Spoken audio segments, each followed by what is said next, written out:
that Joe Montana is his quarterback. Steve Young may play some, but Montana is the man. We expect some fireworks here from the 49ers today against Atlanta's bad defense. Now back to you, Tim. All right, Doc. 49ers are one of only 2 unbeaten teams in the NFC now, and San Francisco has not started 3-0 since their Super Bowl season. Mike Cofer to kick off for San Francisco, and deep for Atlanta is Sylvester Stamps. This will be taken by the up man, Tim Gordon. Well, it was not a very good kick to start the game. And they bring it back to the 23-yard line. So Chris Miller comes on after that 9-yard return. And let's show you the defense that young Chris will be facing, because it is a formidable defense. With Roberts, Carter, and Fagan up front. The linebackers, Haley Ellison, Walter, and Romanowski. And in the secondary, McKyer, Griffin, Homo, and Jeff Fuller. Riggs is starting. He has been banged up. He starts, but this pass complete to Dixon, and it'll be up close to a first down. It'll be a pickup of about 8, and they'll be 2 yards shy of that first. So it'll bring up second down and short. Offensively for Atlanta, Miller, Riggs, as we mentioned, has a hip flexor. James Primus, Bailey, and Dixon the wideouts. And up front, pretty good offensive line with Ken Dukes, Radloff, Freilich, Miller, and Wisenhunt starts at tight end. Freilich and Ken have been to 7 Pro Bowls combined. 2nd and 2 for the Falcons.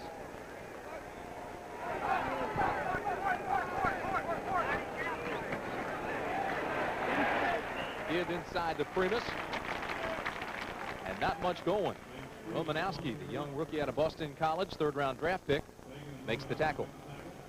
You get a sense, as I said just moments ago, Chris Miller, I like him. One of the reasons I do like him, yes, he's got mobility, he's got a strong arm, he's very talented, but anybody in his first start, and this happened a year ago against San Francisco, he got into the huddle, and Freilich and Ken were apparently talking, and Chris Miller told them both to shut up. This is my team, and I'm taking control. I like a quarterback with that kind of zip. Dixon, Wisenhunt, and Bailey. Miller to throw. He does underneath. And Riggs has the first down and more up near midfield and into San Francisco territory. And Gerald Riggs looked pretty good. I talked to him before the game, as I mentioned. He was very tentative. You saw him in warm-up, Tim. He was very gingerly stretching and jogging around. Wasn't sure. He's probably not 100% that time coming out of the backfield. He looked comfortable catching the ball. Maybe not as quick as he usually is, but looks like he'll be effective. I'll tell you this, though, Doc. He is durable, and he is one tough son of a gun. And the Atlanta Falcons need him today if they're going to have a chance against the 49ers. First down at the 48 after that 19-yard pickup. Still not much for Primus.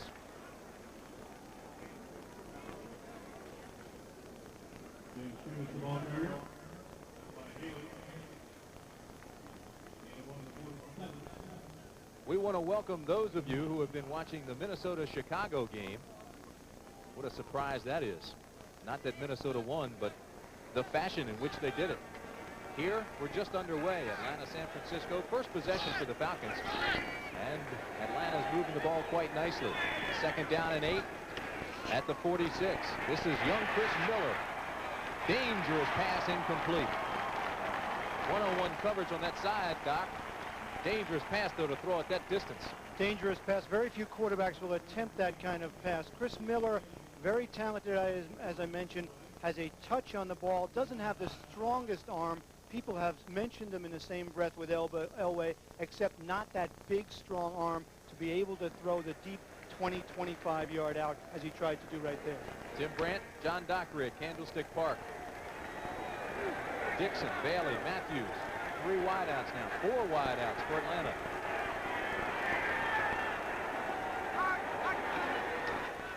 Third and 8. Miller with time. Intercepted. And there's a flag. It was Tom Homo who brought it in, but there's going to be a personal foul attached, and it's going to be on San Francisco. One of the problems a young quarterback will have is timing with his receiver and direction. That time his receiver went out. Miller thought he was going outside. Personal foul, late hit, number 75. 15 yards, first down. That's Kevin Fagan, 75. But if you take a look at Chris Miller again on this throw, again, a young quarterback hasn't worked that much with his wide receivers. He thought the receiver was going outside. He went inside. Miller threw the ball, but again, that interception was nullified by the penalty. Joe Montana gets the start for San Francisco. Intended for Chandler, incomplete. It wasn't nullified by and there's Montana as the quarterback. Did not start last week. Steve Young did, but it was Montana that came back in the second half and won the game on the long pass play to Rice against the Giants. The Atlanta defense very quickly. Gann, Casillas, and Bryan up front, the linebackers. Andre Bruce, the #1 pick. Rady Tuggle and Joel Williams. And in the secondary, Butler, Case Clark, and Robert Moore. Roger Craig on 2nd and 1, and he got the first down.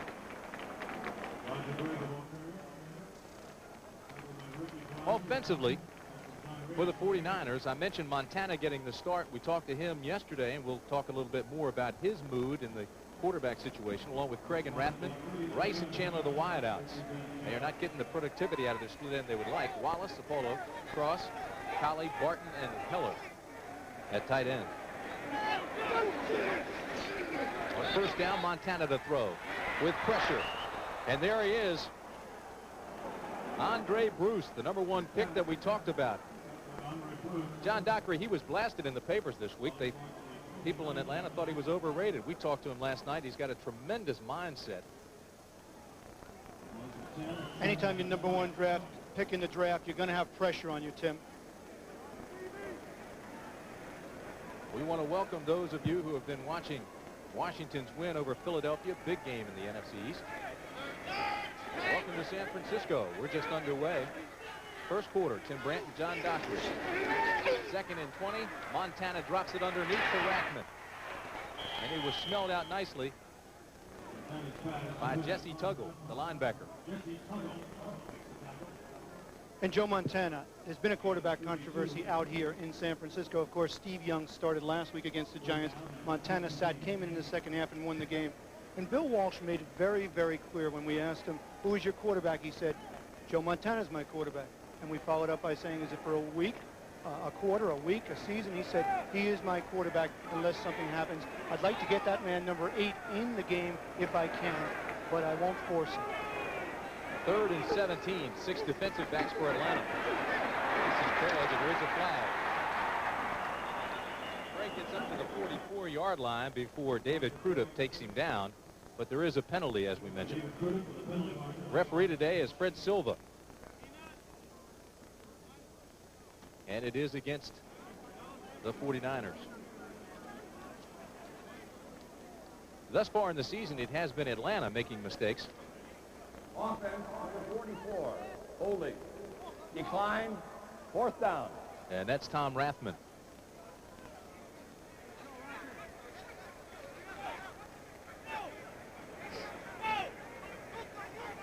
So Barry Helton comes on to punt for San Francisco.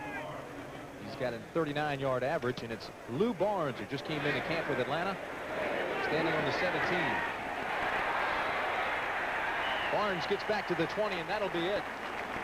Bill Romanowski, the linebacker out of Boston College, was there first, along with a whole host of 49er covermen. 39-yard punt, 3-yard return. Doc, we mentioned it is a very young Atlanta team. And it is the kiddie core. You see Miller, Settle, Dixon, and Bruce. Those are some of the top players. And look at the ages, 23, 23, 24, 22. 30 of the players on the Atlanta roster are 26 years of age or under. They are rebuilding again in Atlanta. I'll tell you this, though. They do have 9 first-round draft picks active. First down, Miller throws. And Primus takes it out to the 28-yard line before he's taken down. Atlanta does have an interesting offense in that it is young, but we watched them in film in the first 2 games, and they moved the ball effectively. And the reason they moved the ball effectively are 2 reasons. Of course, Gerald Riggs is an outstanding running back. Primus had a good week last week, but it's really Chris Miller, the quarterback, has a sense of what the game's about, even though this is only his 5th start in the NFL. And I think it's noteworthy that this was his first training camp in that he held out last week, or last year, rather. To give inside, And I do not think they will get the first down. Larry Roberts made the tackle. In a sense, what you said is exactly true about Chris Miller. He signed last year on Halloween. No significance to that. He just held out. It was a contract dispute. So really, he had the benefit of training camp. He had the benefit of being the starting quarterback all through preseason. And he's the man they'll rely on for the future. I tell you, Doc, I think there is significance there. He came in at Halloween, and he scared people ever since. 3rd and 1. 2 tight ends, Wisenhunt and Higdon. Miller on the quarterback sneak. He's going to be close.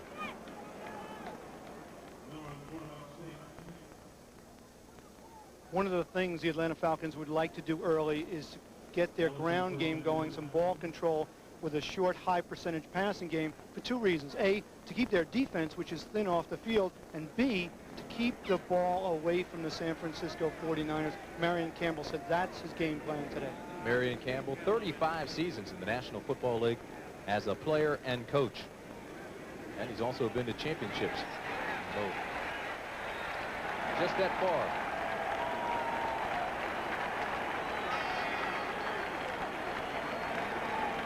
So Rick Donnelly will come on to punt it away. His average 36.7 yards, and it'll be Wes Chandler deep for San Francisco. High wobbly punt. Chandler will field it on the 32 and call for a fair catch at the 31. A 39-yard punt. And with 9:42 remaining in the first period, we've got no score.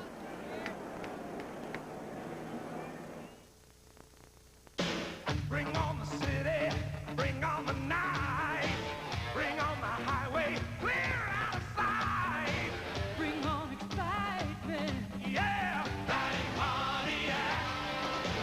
Get on your Pontiac and ride, Pontiac. Fully revved, restyled, and ready to go. From America's Rapid Transit Authority, the dramatic new Grand Am. Get on your Pontiac. We build excitement.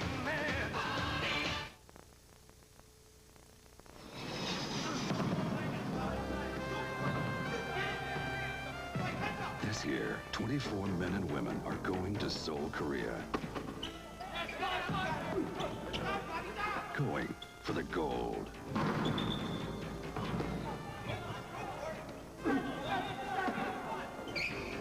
Coors Light is proud to be a sponsor of the USA National Men's and Women's Volleyball teams.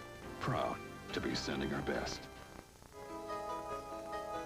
Who flies overnight letters for just $8.75? Watch the birdie. Express mail overnight service from your post office. Who drops by to pick up your overnight packages every day? You know us well. Express mail overnight service. When we say overnight, we mean overnight.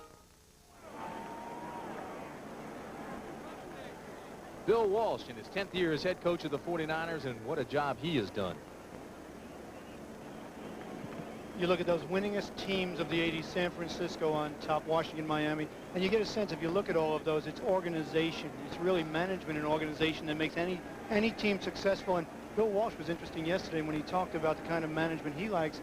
He is the man that takes control and takes responsibility and will make the ultimate decision in this organization. Of course, it helps to have some good players around as well. 2 championships, 2 Super Bowl wins, 5 division titles. He says this is a team in transition, yet it's maintaining that championship level. 1st and 10 at the 31. Montana looking deep. And it's complete to Rice. Knocked out of bounds by Bobby Butler, but Rice came clear, and Montana drilled him. And a good catch by Rice, who had his problems against the Giants early last week, dropped a couple of balls, and he said, boy, it's important for me to get into this game early and to make some catches. This is a fingertip catch going up. Just as he catches it, he's hit by Butler. Good job to hold on to the ball. Important for Rice to get into the game early. 1st and 10, ball at the 49. For that 19-yard pickup. Montana now 4 for 4. This one to Wes Chandler, and he'll be close to another 1st down. They'll make it a gain of 9. It'll be 2nd and short. And interesting how he sends Rice in motion, sends him inside to pull away the extra coverage and gets one-on-one with Scott Case.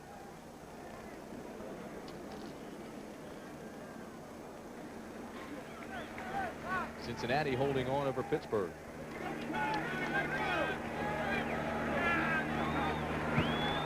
Second and 3, they make it. They give to Craig. He's got a hold.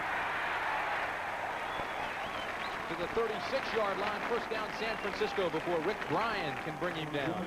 Looks a little like Edwin Moses hurdling over people there. And if you see Roger Craig and you think he's a little bit slimmer, well, he is a little bit slimmer, and that's made him quicker. He's about 10 pounds lighter, and watch his quick cut back inside here. He looks more fluid. He looks a little niftier. He says he hasn't lost any of his strength. What a block he got from Tom Rathman.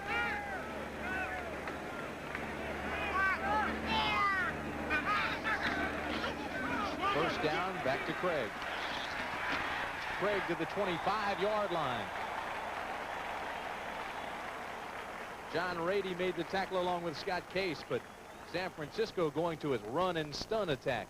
And you know, the motivation for Roger Craig, many people were talking about him slimming down. He's getting a little older. A lot of players want to be a little lighter, but there may be another motivation. And Sherman Lewis, the running back coach, told me before the game, Terrence Flagler's performance, you know, the star running back from Clemson, who's hurt right now, pushed Roger a little bit and got his attention. That's why he's playing even better this year. On 1st and 10, they're going deep. It's Rice. Incomplete. He had Bobby Butler beaten, but couldn't stay in the end zone. And Butler's doing a lot of complaining, Tim, that he was pushed by Rice, and that's why he fell down. Of course, Rice did catch the ball going out of the end zone. Oh, was it close? Look at Rice, though. You see those gloves he's wearing, those red gloves? He normally wouldn't wear them in this situation, but he's got a bruise on his hand. He's got a bandage underneath, so he's wearing the gloves. You see Butler go down, catches the ball out of bounds, clearly out of bounds. A little bit, not enough field for Montana to get it in there. Rice had 4 catches last week, but he had 3 drops. 2nd and 10 at the 24. On play action, Montana now in trouble. Gets the corner and takes it down to the 21-yard line, and Scott Case makes him pay the price there.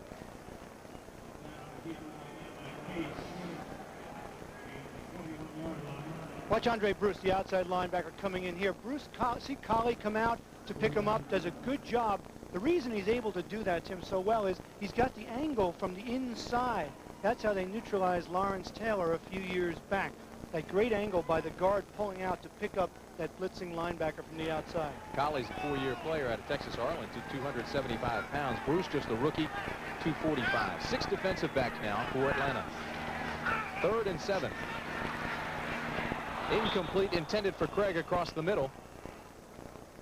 And it looked to me as if maybe Montana rushed that pass a little bit. He had all kinds of time. You get a sense that Joe Montana hasn't found his rhythm. Of course, in practice with the quarterback controversy, he's been only getting 50% of the snaps, so he's not really found it yet. Watch him right here. Tries to throw the ball in the lane. It's a little overthrown ahead of the receiver. Craig can't catch it. Montana, when he's right, puts that ball right in Craig's stomach for the completion. So Mike Cofer will attempt the field goal. 38 yards. The hold is good. The kick is long enough, and it's good.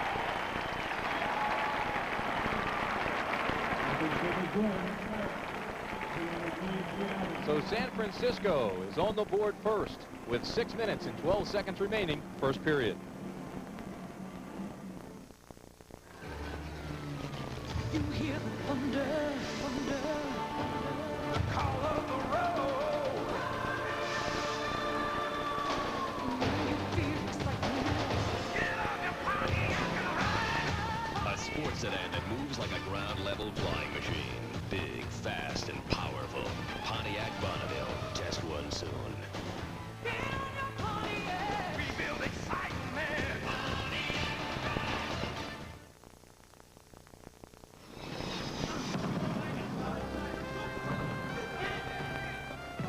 This year, 24 men and women are going to Seoul, Korea. Going for the gold.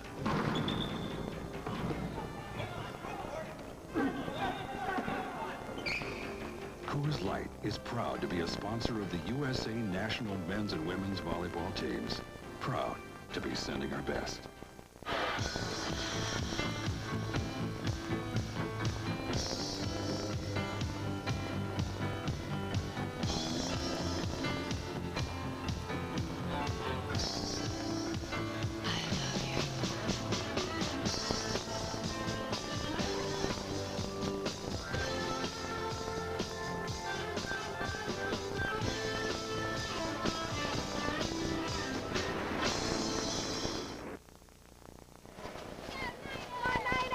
San Francisco has beaten Atlanta 8 straight games. And the last win for the Falcons, Dick Stockton made the call. 49ers in a real prevent defense. Everyone back for 3. Barkowski goes up high in a crowd to the left side. And it's caught by White Shoes Johnson. Touchdown! Touchdown!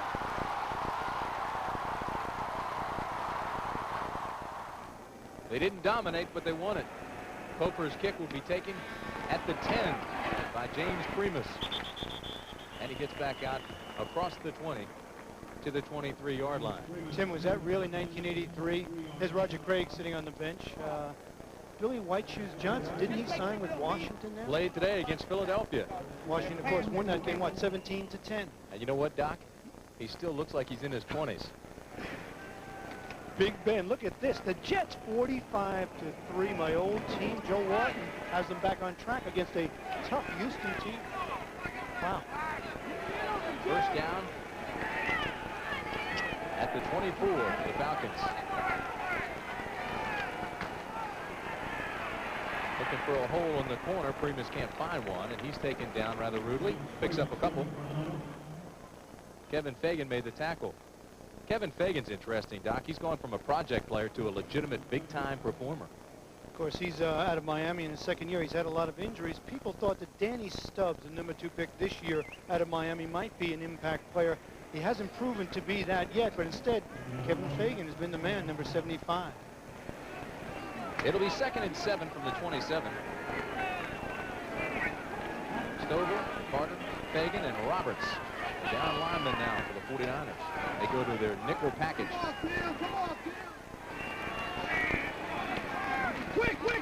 Three-step drop, go up top. Dixon. Broken up nicely by Tim McKyer. I thought Dixon had a step. McKyer made up ground. And McKyer, one of the things San Francisco's worried about are their 2 young cornerbacks, McKyer, 22, and Griffin, who were a holdout, and they're really only back 4 weeks now, and they're not quite in the best playing shape. Nice fade here by Dixon at the end, but he just gets a finger on McKyer and tips it away. That was strictly man-to-man, bump and run, one-on-one coverage. I'm not sure Griffin and McKyer are 100% yet either. Working their way back in. 3rd and 8, 6 defensive backs now for San Francisco. Miller is mobile. Throws this one away. It was intended for Aubrey Matthews. Incomplete. Right now, let's go to New York and Brent Musburger. Brent? Well, Tim, an early storyline this afternoon on the AFC. 2 teams are now 3-0, Buffalo and Cincinnati. Pittsburgh was driving late, and Bubby Brister was intercepted by Eric Thomas. The Bengals run out the clock, and they win at 17-12. Back to Tim. And it wasn't long ago that Sam Weich's job was on the line. He looks pretty solid right now. Rick Donnelly to punt it away for Atlanta. Here comes the rush. This punt will take Chandler back inside the 30 to the 26-yard line and tempers Flair a little bit.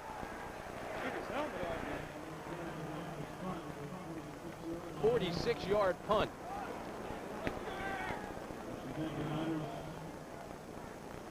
And San Francisco will start at the 27. You know, Brent mentioned Cincinnati being 3-0 in that Central Division, and Sam Weich's job being on the line. Boomer Esiason is having a spectacular year. Take a look at the punter right here. Good pressure by San Francisco. And then he's hit afterwards, but no penalty called. 4:57 remaining first period. 3-0. AT&T has has just made watts a whole new ballgame for any size business. Pick from a lineup of plans that give you call detail, distance-sensitive pricing, and major league discounts, even on international and AT&T card calls.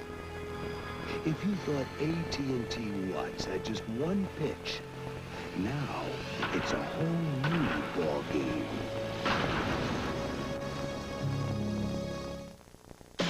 Bring on the city, bring on the night, bring on the highway, clear out of sight. Bring on excitement, yeah. Riding Pontiac, get on your Pontiac and ride.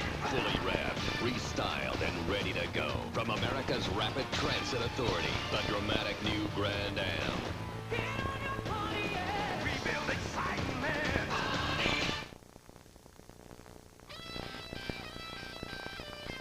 If you think you can handle the big, bold taste of extra gold draft, hang on.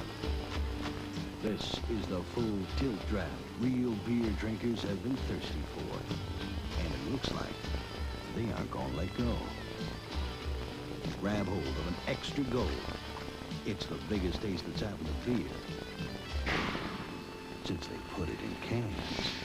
Here are the defending SEC champions and ranked 6th in the nation. The Tigers of Auburn battle conference rival Tennessee next Saturday on CBS Sports.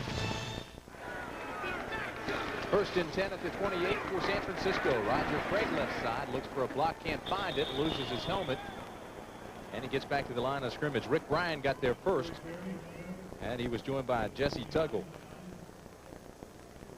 You know, Joe Montana didn't start last week. There's a couple of reasons. If you look at his right arm, you see that big white elbow pad on there? Well, that's to protect a bruised elbow. He showed it to us the other day. There is a little bit of swelling, but he says it's far less than last week when he was in against the Giants in the second half with that miracle touchdown to Rice to win that game. He has that unique ability to elevate the performance of everybody around him. This is Craig on 2nd and 9. And he gets back to the line of scrimmage. Andre Bruce chases him down there. Bruce has good movement for a guy as big as he is, 6'5", 245. Really enjoyed talking with him last night. He's an interesting young man. #1 draft choice in the draft out of Auburn. Of course, an All-American MVP in the Senior Bowl. They expect him to be an impact player like the Lawrence Taylors, Andre Tippett, the Rod Martins, those kinds of outside linebackers. He said he was happy to get out of Auburn, didn't have to go to class, got here, now he has more meetings than he has classes. Right, compared it to high school. 6 defensive backs now for the Falcons on 3rd and 8. Montana just drops a little screen to Craig. Nice cut out to the 40-yard line and across the 40 to the 41-yard line. That's where Brett Clark takes him down. You know, Bill Parcells said last week after Rice and Montana beat the Giants in that last second, he said, great athletes make great plays. Montana, Roger Craig, Jerry Rice, they have the big-time talent in the offense to make things happen. And that time, Roger Craig made much of that happen on his own for the first down after he caught the ball. He does do that. 3 touchdown passes against New Orleans, 78-yard touchdown to Rice last week to beat New York. Wide receiver on first down, and Montana goes down.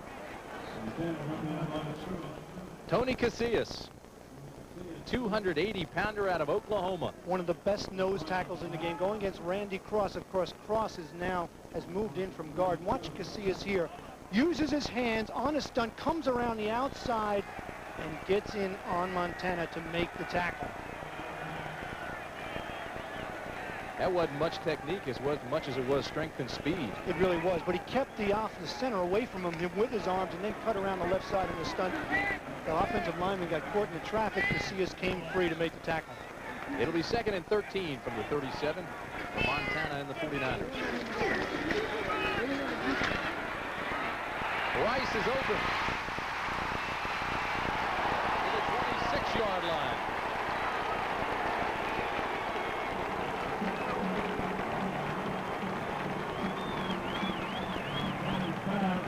$37-yard pickup. This is simply a rematch. This is what they want, one-on-one. Scott Case, number 25, trying to cover Jerry Rice, gets totally turned around. The ball is thrown up there. Rice kind of has to wait for it. Case makes a great head tackle right there, while Rice is gone for the touchdown. Crowd wanted a face mask penalty. Take a look at Casillas battling away. Randy Cross just misses getting there. Montana delivers the ball and takes a big hit. Montana now 6 of 8, 86 yards. He's hot. This is Craig. To the 24-yard line, Jesse Tuggle makes the stop. You know, everyone talks about the sophistication of the San Francisco offense, and it is. It's like playing basketball in cleats. Move people around, pick, find the open man, and just flip them the ball. Montana is a master at doing that. Of course, Walsh is his mentor and the man that puts all of this together, but you need someone, a technician, to run it. Montana is the man. 49ers passed to establish the run. Last week of the first 24 plays, 17 were passes. 2nd and 7, Roger Craig. You're right, it is like basketball. Picks, crosses, sweeps. And Joe Montana just does. He moves his pieces around like a chess match. Moves Craig out of the backfield, gives him an option on the linebacker to go inside or go outside, depending upon what the linebacker is doing, and then just flips him the ball. 49ers bring McIntyre in for Wilson, and they make him a tight end on that last play. Now he comes back out of the ball game on 3rd and 4. But McIntyre, 6'3", 265-pound guard. He can be intimidated as a tight end.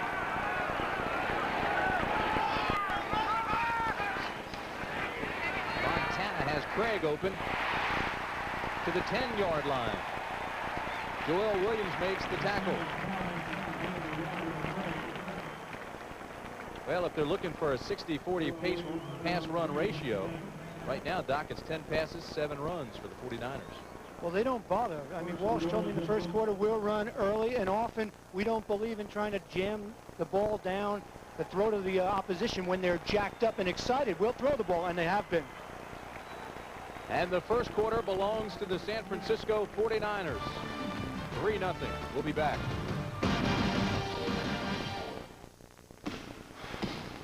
Winning's easy. Give 110%, expect 110%. From yourself, everyone, everything. Speed Stick deodorant gives 110%. That's its edge. Why? It has no alcohol, and alcohol evaporates. Speed Stick protection doesn't evaporate even after 24 hours.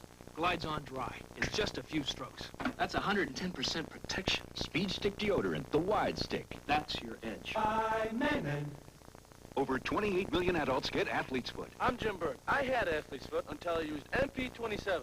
It has an ingredient recommended by doctors. Look, NP27 stops the burning, itching of athlete's foot fast. NP27. Nothing's a better cure for athlete's foot. In just 1 week, I lost enough weight to actually see the difference. The Slim Fast Pledge. Give us a week. We'll take off the weight. Each Slim Fast shake is a delicious, nutritious, low-calorie meal. 1 week and the weight was gone. Give us a week. We'll take off the weight. When you fly in United, you're probably not aware of the 60,000 professionals working to make your trip easy, or the way our new advanced terminals speed you on your way. Just as when you use the American Express card, you're not really thinking about all the services that make frequent business flyers rated best for travel and entertainment. You don't notice these things because they're there, but you would notice them if they weren't.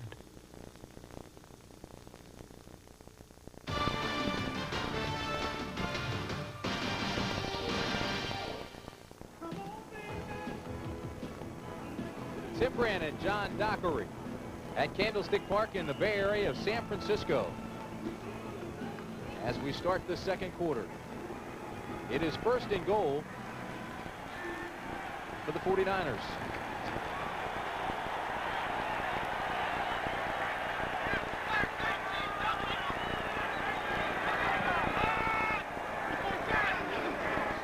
This is Rathman. Gets a block on the corner and pulls his way down to the 6-yard line. And he carried Joel Williams a good 2 yards before he went down. Rathman strictly a power runner. Out of Nebraska, 6'1", 232 pounds, used mostly to clear the way for Roger Craig, but also a good pass receiver. And when you need some short yardage, he's the man. That time he ran with major power. I love how he calls it the run and stun attack. 10 plays, 66 yards. They've eaten up 5 minutes and 15 seconds. First quarter, all 49ers. 7 first downs to 1. Montana looks in the corner. Intercepted. Yes. By Scott Case. It's a touchback, and he'll bring it out to the 20. 2 reasons that was intercepted. It's underthrown slightly, and it's a little bit late by Montana. He wants it back. He's going to Jerry Rice. They have man-to-man, one-on-one. Scott Case with the coverage, and watch as this ball comes, how Case is able, he's trailing, he cuts underneath, he makes the interception, and shuts down the San Francisco drive. Got both feet in, 14-15 remaining in the half. Hi, I'm Dick Clark, and this Wednesday you'll see Reba McEntire, the captain, and Tennille, and my very special guest, Bubbles the Chimp, on Live. Dick Clark presents Wednesday on CBS. For induction into the National Football League Hall of Fame, Mike Ditka. This is it, the Pro Football Hall of Fame. To be selected is the greatest honor of my life. To join men like George Halas. And because of him, I started my career as a Chicago Bear.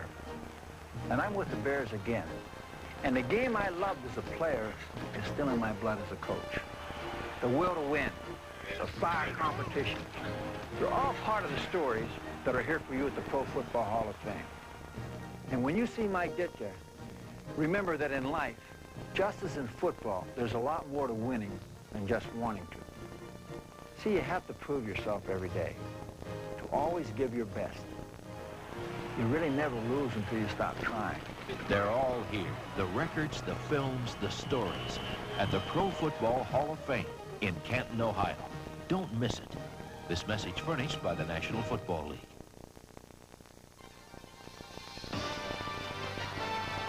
CBS Sports coverage of the National Football League is sponsored by Pontiac. We build excitement. And by Allstate for home, auto, and life insurance. You're in good hands with Allstate.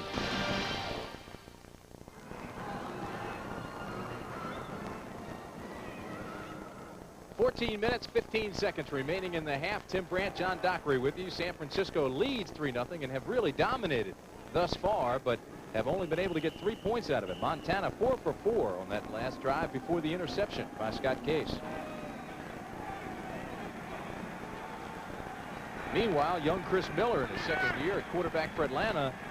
In his first 2 passes, he's now missed 4 of the last 5. He's got Riggs wide open. Up to the 47-yard line. They'll mark it at midfield. Tom Homo knocks him out there, but Riggs came clear, and Miller just showed a nice touch for the 30-yard pickup. He has nice touch. Anytime you can get Riggs out of the backfield in that position on a linebacker, nice touch over the top for the completion. Interesting rhythm in any game. Frustration on the side of San Francisco. They drive 9 plays, 48 yards, and they get 3 points. Then they drive 11 plays. Montana throws an interception. So the momentum, the rhythm of this game is swinging a little bit Atlanta's way right now. And it's in Chris Miller's hands at the moment. First down at the 49. Miller to throw again. Plenty of time. Now in trouble. Dumps it over to Riggs. And Riggs takes it to the 44-yard line in San Francisco territory. But Chris Miller was really tagged. It was Larry Roberts that came in and put Miller on his back. He held that ball to the last minute. He looked for his first receiver. He wasn't open. He went to his second receiver, couldn't find him. Finally, he dumped it off with Larry Roberts, number 91, bearing down on. Very cool customer at quarterback, Chris Miller. He is that. He's fun to talk with, too. 2nd and 4 at 45 for Atlanta. Give inside the rig, spins and turns on Michael Walter. Walter hangs with him, and he picked up just a couple. Chris Miller just completed his first training camp, and he ranks 4th in the NFL with 39 completions, as you look at Walter, who made that last play. But he shows a lot of composure, Doc, as the NFL's youngest starting quarterback, just 23 years of age. Atlanta just 1 for 4 on 3rd down conversions. It is 3rd and 3 at the 44.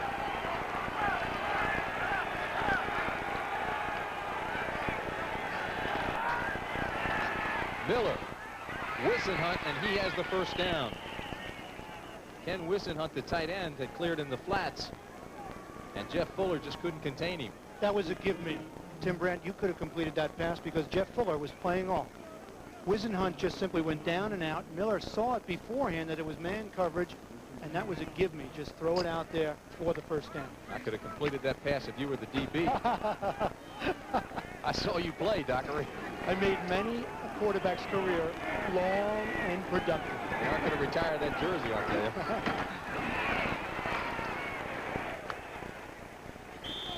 Primus picks up a couple on first down. You know, they have good linebackers on San Francisco. And watch number 50, Ricky Ellerson.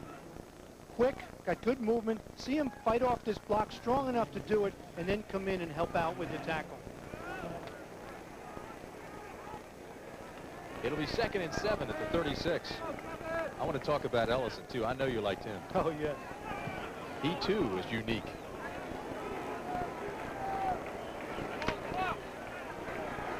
It'll be 2nd down and 7 at the 36 for Atlanta.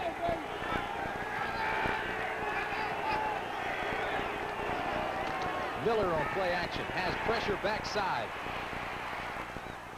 Incomplete. It was intended for Stacey Bailey, and I'm surprised Miller didn't run with it. He had the entire right sideline open. If you talk to the defense of San Francisco, they will tell you their top priority in this game defensively is to contain Chris Miller. That time he showed you some good touch on the ball. That went off the fingertips of Stacey Bailey. You know, Doc, that's not the point, though. They were concerned about containing him. That time he broke containment, and he had a lot of room to run. He had some room, but he thought he could get it in there to Bailey for a bigger gain. He actually had Riggs out of the backfield, turning upfield, you know, where they flood the zone. They have one man short, one man deep. He actually could have gotten the ball to either one just off his fingertips. Nonetheless, it's 3rd and 7 as San Francisco loads up with 6 defensive backs.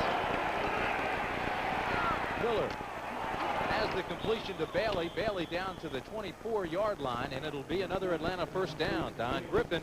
We wonder why. Hit. I'm sorry, I was just so excited about Chris Miller. This ball left his hand before Bailey even made his turn. And it was right on the line. Now, Bailey hasn't even turned yet, and the ball is gone. Watch, he turns around, it's right there. Receivers love that. Defensive back has absolutely no time to react. Take a look at it again. Good back pedal. He gets the defensive back turned right there, Donnie Griffin, and then the ball is right there as he turns around. 11-yard pickup. Chris Miller now 4 of 5 on this drive. Sylvester Stamps comes in along with John Settle.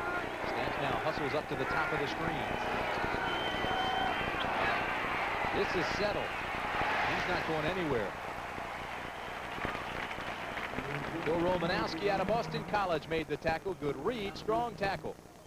Romanowski, how about the Bill Walsh's eyes light up when we talked about Romanowski. He said, my goodness, isn't it nice to find a nugget in the rough? Romanowski, the rookie out of Boston College, 6'4", 231, says he's going to be a fabulous linebacker. Here he's starting for the 49ers as a rookie.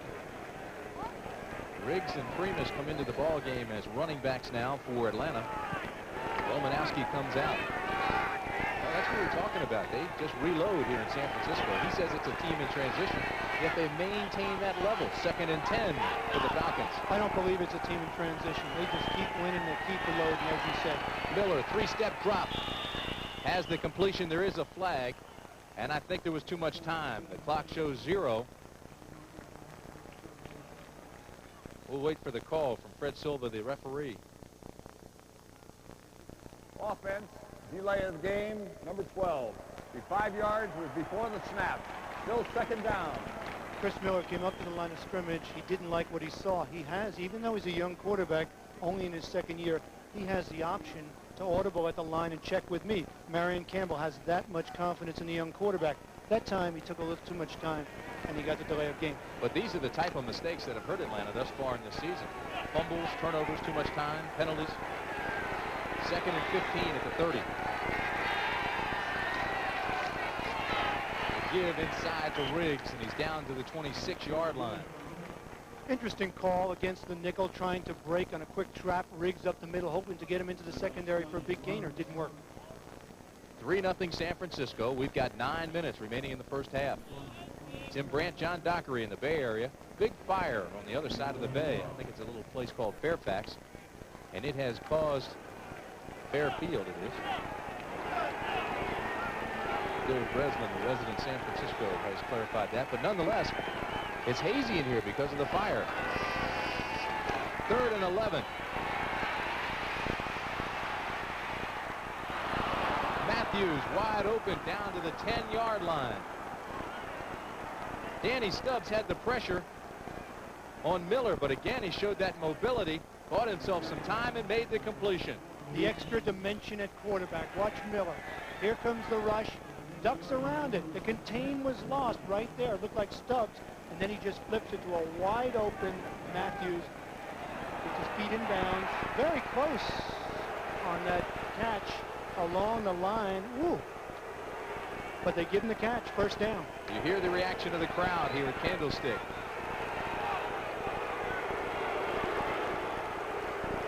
Crowd saw it up on the replay board, did not like it. Primus gets back maybe to the line of scrimmage. Nice opportunity for James Primus, the rookie out of UCLA. Played in the shadow of Mel Farr, Gaston Green, Eric Ball. Didn't get much of an opportunity, but doing a good job for the Atlanta Falcons. Last Sunday in his first NFL start, Doc, 5 carries, 25 yards. He's helping them. I mean, they'd like a big-time fast back to help out there. He may not be the answer in the long run, but he's certainly done a workmanlike job for the Falcons. 2nd and 9. Just outside the 10. Riggs bounces outside, looks for a block to the 5, to the 3-yard line. Jeff Fuller makes the tackle, but Gerald Riggs did all that on his own. Do you get an idea why Gerald Riggs is second in rushing only to Eric Dickerson in the last 4 years in the NFL? Here he bounces off people with that great balance, good size, 232. He's also got the speed and the acceleration. Bangs down there, does much of it on his own. 3 times Pro Bowl player, only running back in the league to achieve that. A rather methodical drive. It's certainly a very impressive drive to take a little of the steam out of San Francisco, who was favored big coming into this game. You see the numbers on Riggs. It's 3rd down and 2. Atlanta 3 for 3 on 3rd down conversions. He's close. Touchdown. They're giving him the touchdown. And again, listen to the reaction of the crowd here at Candlestick. Griffin and Fuller made the hit, but Riggs made the touchdown. Great second effort. Great stretch. That last moment where he stretches out. Take a look at it. You're the linebacker now. Here comes the big man. Cuts back inside because he sees there's no path. Now watch him stretch at the last moment right there. Any part of the ball to go over the plane. It is a touchdown. Good call. You know, his knee hit, though, Doc, before that. That's the question. If his knee hits, here's the extra point. I'd like to see that again. I say his knee hit. I agree with the crowd. Davis makes the extra point, and Atlanta takes the lead. The question is, did his knee hit before he stretched the ball across the plane? Yes, that is the whole absolutely. question here, Tim. Let's take a look at it again. Watch right now. Watch his right knee, Doc. Look how he's angled towards the ground. Let's see if his right knee it's on hits right the ground. now. I don't know about that. Yes, it is on the ground. And he stretches out for that last minute. Really questionable judgment call.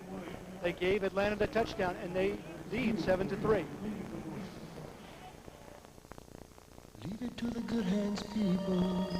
Thinking ahead. It's something you started doing the day you learned how to wish and plan and take measures to help your wishes come true, which is just what Allstate Universal Life helps you to do. To plan while protecting your family and save as your family grows at rates that could help make a lot of your wishes a reality. Allstate Universal Life Insurance, another reason. You're in good hands with Allstate.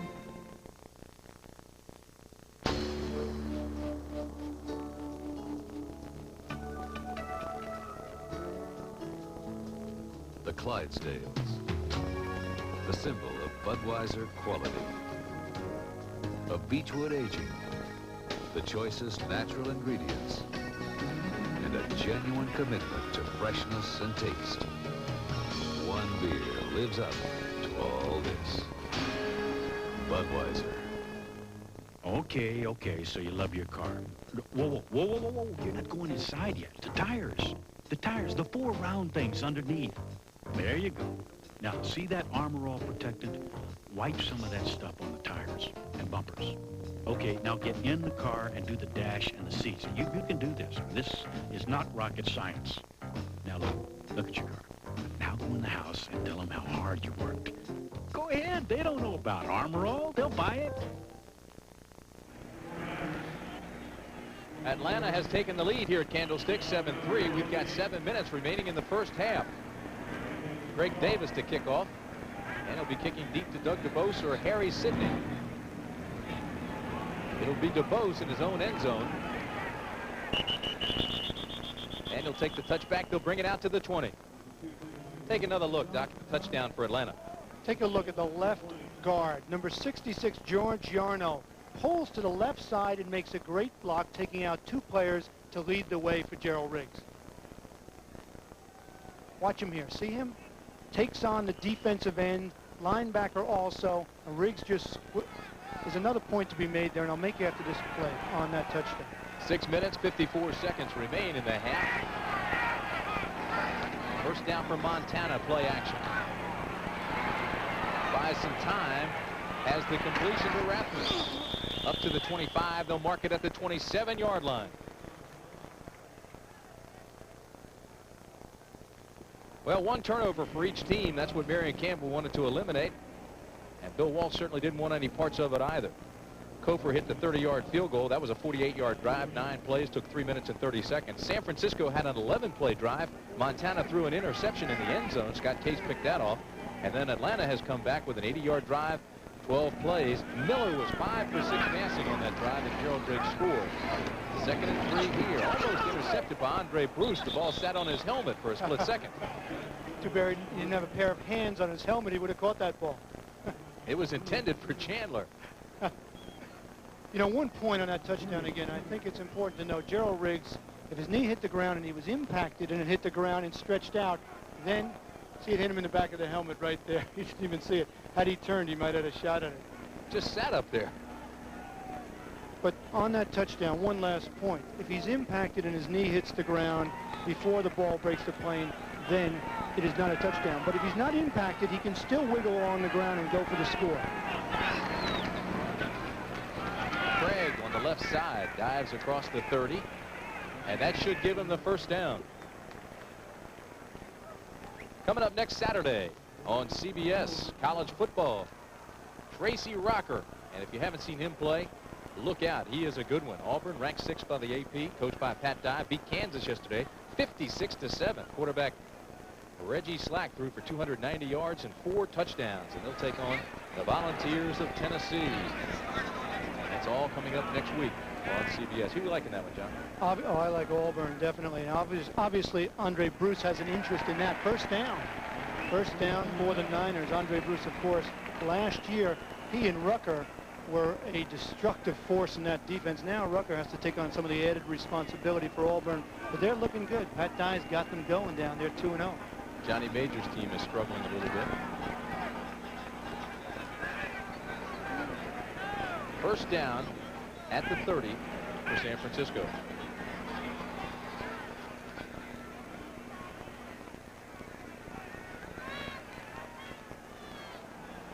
Is there a review of something?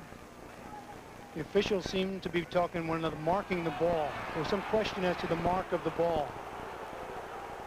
After further review, instant replay ruled the man was down on the 29. We'll move it back. It'll be 3rd down. How about that? Crowd does not like it. How about that? I hate to say this. I'm surprised the instant replay ruled on that. I thought it was more in terms of possession and not those kinds of plays. Of course, they do have an instant replay official assigned to the NFL. Let's take a look at it again and see if he was down on the 29, as they say. Interesting. Are they going to review it again?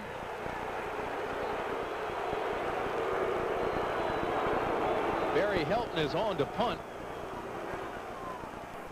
And Lou Barnes has already gone back deep. We'll let Fred Silva discuss this and talk it over, and then tell us. Right now he's talking to Dale Williams, the line judge. Now he calls in everyone. It's used mostly for a question of possession. You know, fumbles, pass interceptions, pass receptions, those kinds of things. Usually they won't overrule on matters of judgment or play. Take a look at it again. All right, and here's see what if I he's say, down on the Doc. 29. Watch. All right, there his knee hits, but he has the right to finish his momentum without crawling. Then it becomes a question of where the official marks the ball. It's where the ball is when his knee hits. They say the 29, San Francisco will have to kick. So Barry Helton is on. And we're going to get a look at Lou Barnes, who the Falcons brought into camp this week.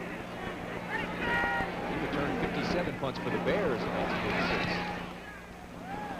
High wobbly punt. Barnes will let this one hit. And it takes a San Francisco bounce down to the 30-yard line, and it'll die just inside the 30. 5:49 remaining in the half. 41-yard punt. Well, the crowd still is booing, and Atlanta still leads. What about that last play? Controversial replay, first down. They reviewed it and made it 4th and punt for the 49ers.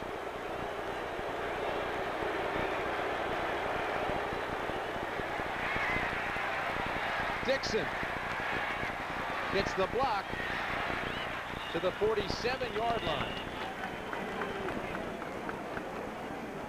A 17-yard gain. I think the call on that replay was simply that the replay official saw it and spotted it at the 29, which would be short of the first down. So that's why Atlanta has the ball back. Bill Walsh does not like it. He was hot, as you said, talking to the officials, was a little bit confused, unhappy about it, but it stands. 5 minutes and 10 seconds remaining in the half. Atlanta leads San Francisco 7-3. Chris Miller has been very hot as of the last drive. And the quarterback seemingly in control here. Gerald Riggs, big hole outside, breaks containment. Down into San Francisco territory, out of bounds at the 37-yard line. Miller now 8 of 13 and 100 yards. Look at that final, Detroit. I mean, Boston beat the Yankees. There's some more baseball finals. That one in the 8th inning, Baltimore 2-0 leading. Big block on that last play by James Prince. Pretty good race in the American League East, huh? Boston started the day 5 games ahead of Detroit. 5.5 over New York. First down at the 36 for Atlanta. Miller. All kinds of time. Now throws underneath to Dixon, incomplete. Good coverage by Tim McKyer.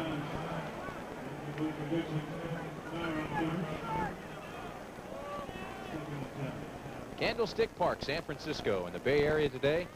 Extremely pleasant. Sunny skies, low 70s. Tim Brandt and John Dockery.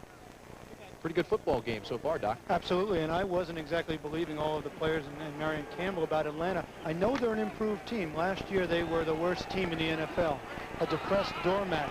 Now they see new hope because of stars like Chris Miller, Andre Bruce. Be careful, Doc. It's only the first half. I understand, but they're playing a good ball game right now. 2nd and 10 from Miller. Backside pressure drills this dangerous pass, and it's complete to Higdon. And I don't like the way Higdon came down. And he's not getting up. Higdon is holding his left knee. Alex Higdon, the rookie out of Ohio State, who the Atlanta Falcons are so high on, they think that he will be the star of the future at tight end. His leg got caught behind him, almost as if it caught. And the rest of them just kept going. He's 247 pounds, and watch the momentum carry past that leg. They did, and just as he was going down, he was hit, and that leg collapses underneath him. Olmo hit him just as he was catching that ball on the left knee. But I was talking to Jim Hannafin before the game, and they were so high on Higdon. This is a real shame to see him down on the turf.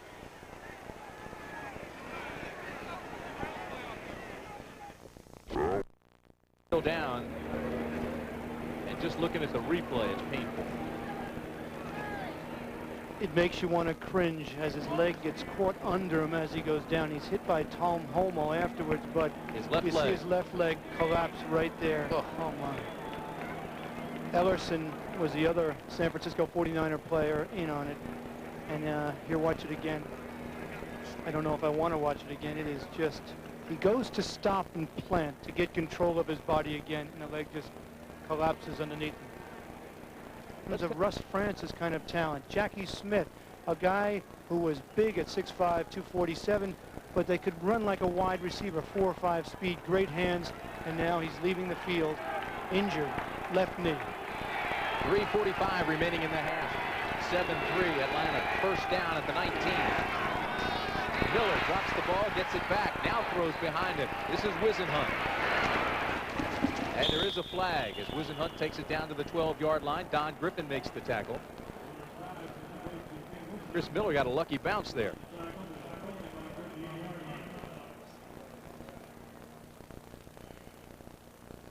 Fred Silva getting straight on the call, and he'll let us know.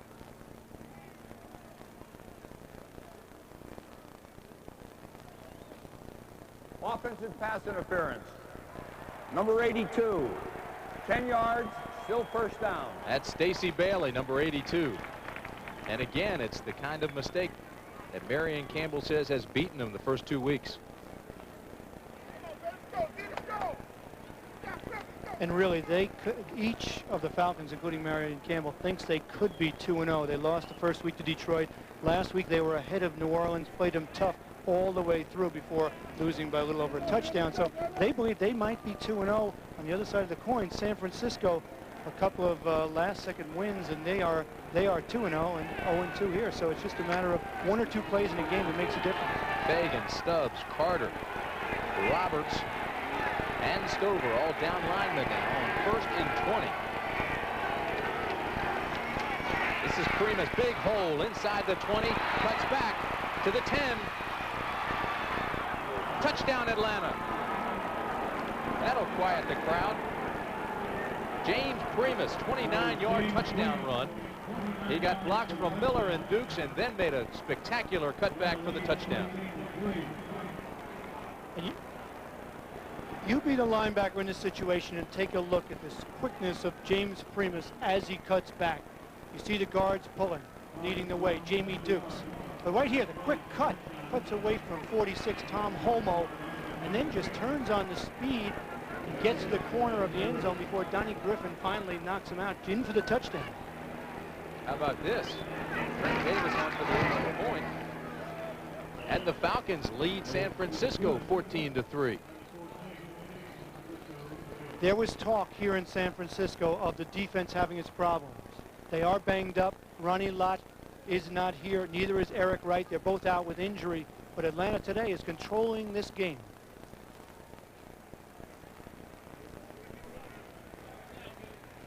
Next Sunday, don't miss the Black and Blue Division's most heated rivalry when the Bears try to come back from that big loss today and battle the Pack.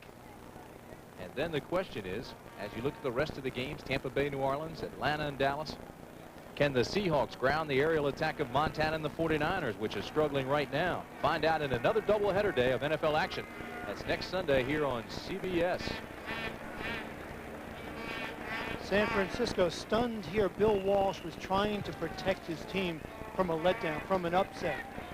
He says that the distractions coming home. Most teams like to play at home. They're comfortable. But Bill Walsh was saying that, hey, you know, a lot of things distract players. You got to worry about, the, you know, the little things around the house, the family. Take a look at Primus again.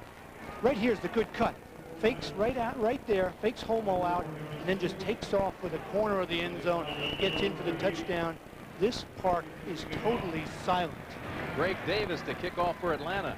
Doug DeBose and Harry Sidney are deep for the 49ers. High kick, but it'll be short. It'll hit at the 5. And DeBose will be tackled and taken down at the 11. Now, why would you let a kickoff hit the ground? He should have taken it on the fly. Maybe he thought he would have had trouble fielding it, but once it bounced, he had no choice, of course, but to field and try to get a few yards. Jesse Tuggle made the tackle. How about this, Doc? Atlanta 9 first downs in the second quarter. San Francisco has none. Amazing. San Francisco's defense has not played well this year. Even though they're 2-0, they have not played that well in their first 2 victories. And to give up a 5-play, 75-yard drive, Primus to run 29 yards right through the middle of them has to be a downer for Walsh and his defense. Montana on first down, out to Rathman. Rathman spins for a couple. Good coverage out there by Joel Williams.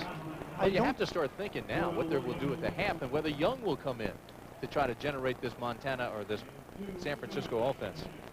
It's been as much here, watch that right after this play. 2nd and 8 now for Montana. Drops it out to Roger Craig. Craig out to the 18-yard line.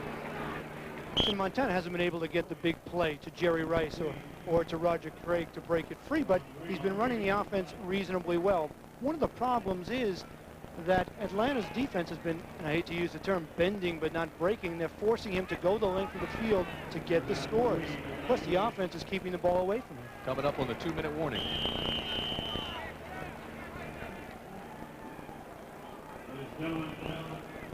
It's a stunned crowd at Candlestick, 14-3 Atlanta.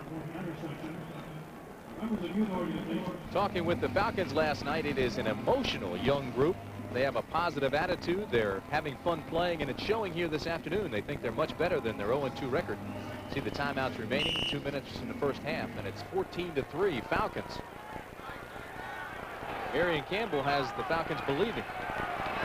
3rd and 2 from the 20 for San Francisco. Montana has Craig underneath, and he's got the first down. Clock continues to roll with 1:50 remaining in the half.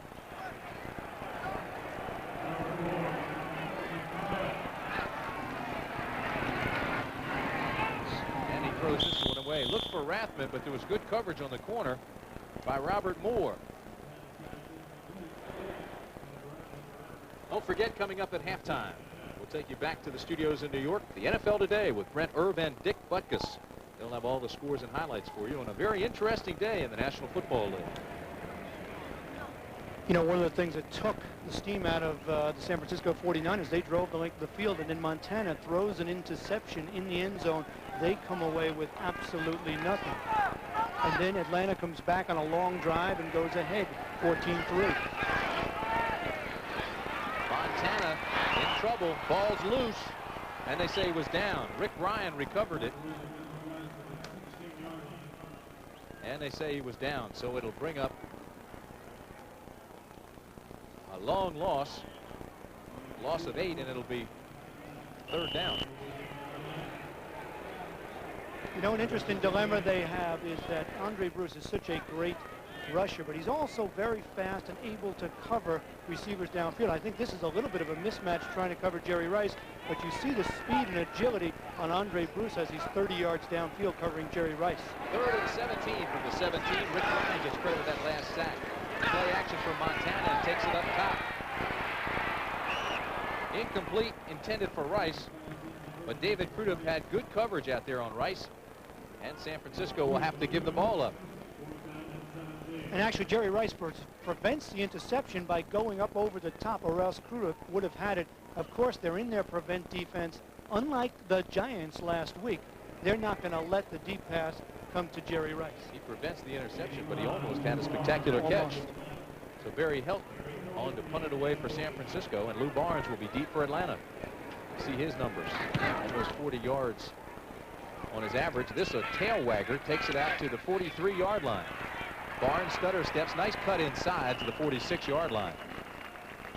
So with 57 seconds remaining in the half, Chris Miller has some time to do things. It's a 40-yard punt, 3-yard return.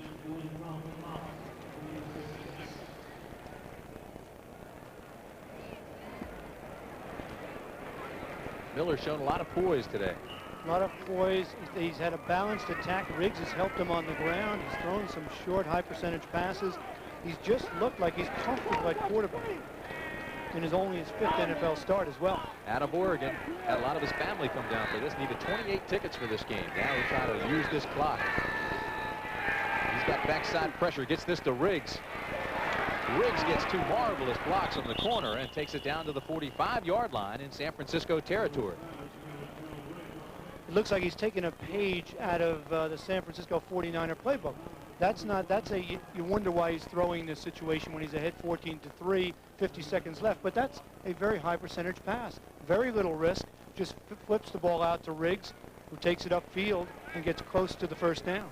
Oh, I tell you, Riggs ought to go back in the huddle and shake hands with Wayne Radloff, because he threw a block just to clear him on the corner.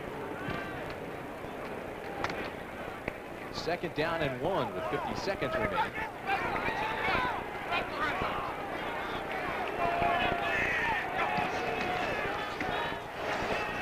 Atlanta gets the 1st down. Clock is stopped at 45 seconds as Atlanta takes a timeout. Larry Roberts made the tackle.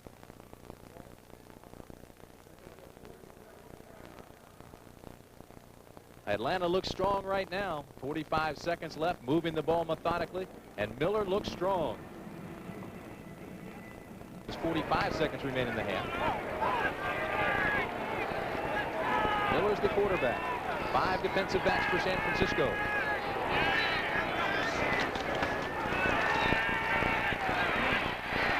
And Miller's in trouble. They'll whistle it dead at the 47-yard line. Danny Stubbs came through and made the sack. I like the attitude of the Atlanta Falcons right here. Right after that play, you saw Chris Miller stand up and ask for a timeout. They want more. They're not satisfied right now. And look at Chris Miller. This is aggressive offense. He is throwing the ball in this situation, even though he's sacked. You have to admire the fact that they're going for more against one of the best teams in the NFL. Doc, I don't understand, though. What are you saying, that ordinarily would melt the clock and just try to get in 14-3? I think they try to be a little more conservative than throwing the ball downfield and maybe coming up with an interception, having San Francisco run it back and giving away the momentum. I like the fact that there's an aggressive offense. I've seen teams sit on this situation many times and lose a game in the 2nd half. See, I wouldn't expect anything less. They've been moving the ball. They've had a lot of success. Their game plan is working. I think they have to try to get points. But they're an 0-2 team. They're not that sure of themselves. Last year, they were, what, 3-12, the worst team in the NFL. So I happen to agree. They've got more confidence than I would ever expect to see from a team in this situation. 39 seconds remain in the 1st half. It'll be 2nd and 14 as Marion Campbell looks on. 6 defensive backs for San Francisco. And again, they bring pressure. This time the quarterback draw. Miller gets to the outside and takes it down to the 37-yard line. Jeff Stover pulls him down from behind, or he may have picked up a big chunk more. No huddle now, trying to get it down to field goal range. 19 seconds.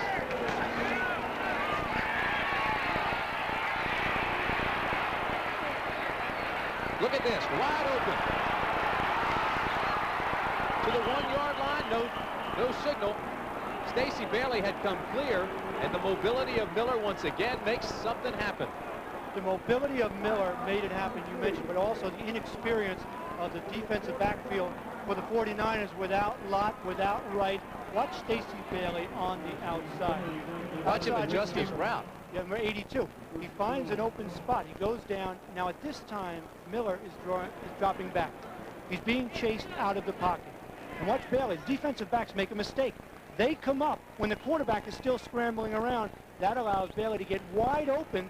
Ball takes a while to get there. Doesn't make it in the end zone, but the defensive backs made a mistake. Chet Brooks came up, number 31, when he shouldn't have. Prime rule. He just released the receiver. Right. When a quarterback's scrambling, you have to keep getting depth. 2 seconds remain in the half. Now do you go for the touchdown or you go for the field goal? I go for the touchdown and the knockout punch. Not that it's a knockout. It was 21-3 that the Niners couldn't come back. But boy, will they be demoralized going into the locker room. 37-yard gain, 1st and goal. 2 seconds remain in the half. The last play of the half. You know it's going to Riggs. Or do you? It's Miller. Touchdown, Atlanta. Use Riggs as a big boy. Used him as a decoy. Everybody went for him. The extra dimension at quarterback. A quarterback with wheels like an Elway. Watch the good fake. There are Miller's parents there. Jane and Jess. Boy, are they happy with the young quarterback. Most people thought the Falcons would lose by a few touchdowns coming into Candlestick. Right now, 20-3 over the 49ers. And all of a sudden, Candlestick Park sounds like a library. It's quiet. I like the call. Run pass option. If they contain the quarterback, he flips it to the receiver. Davis with the extra point. And it's good. And we have perhaps the surprise of the day with Atlanta. Take a look at the replay. Not even a good fake to Gerald Riggs. See, he has the option of throwing into the end zone right there to Wilkins, but instead runs it into himself. Ooh, and is he happy? See the big spike. Take a look at ground level. Everybody looking for Gerald Riggs. Not much of a fake. And here, he decides to run all the way. He's not even looking for the wide receiver, Wilkins. You don't need much of a fake. Everybody thought it was going to Riggs, and look at the reaction of Marion Campbell and the bench on the Atlanta side. So that's the end of the first half, and Atlanta leads it big. Wait and see which one comes in to start the second half. Another short kick. DuBose at the 10. To the 21-yard line. Good coverage by the young Atlanta Falcons. The tackle was made by Jesse Tuggle. John Dockery, take a look at the quarterback comparison. And it is Joe Montana in the second half. You see him heading in there. Again, both quarterbacks had one interception. Their numbers, Montana 12 of 18, 119. Can't get any production to his wide receivers. Rice hasn't been able to get loose. More importantly, Miller hit 8 of 10 passes in the second quarter, and that made the difference. It'll be interesting to see if Steve Young comes in at quarterback. Walsh told us that Montana was his quarterback, but if Montana doesn't get something going soon, I think he'll have to go to Young. First down at the 22. We saw this in practice. Rice throws, intercepted. It's Clark to the 21-yard line, and that'll bring out the Boo Birds, and I'm sure it'll get Young loosening up. 21-yard return after the interception. Bill Walsh tries to get something going right away. Flips the ball. Watch Montana. Flips it to Rice. But Brett Clark, the defensive back, wisely, they're playing zone downfield, stays downfield. The ball is thrown softly. He reacts to it and comes in for the interception. Let me clarify something, Doc. I said I'm sure that'll get Young up and warming up. Not so much because of the pass. Obviously, it was Rice that threw the pass, but because the offense is so stagnant right now. But it's a call by Bill Walsh. Obviously, it came out of the coaching staff. It was just poor execution. Rice didn't throw that ball very well. First down at the 22.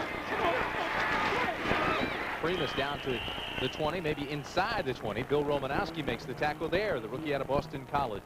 But there's a play like that, a little flea flicker, give you a sense of desperation with the 49ers rather than coming out and say, well, we can score, we can move the ball. You know, I don't think so. They go for the trick play. That's San Francisco. They do those things. They do them in practice. What was Marion Campbell saying last night? He says, well, we know the reverse is coming. We just have to wait and see when. I mean, that type of play is expected from San Francisco. Hard to catch a team that plays a lot of zone with a play like that. Second and 9, 2 tight ends for Atlanta, Wissenhunt and Wilkins.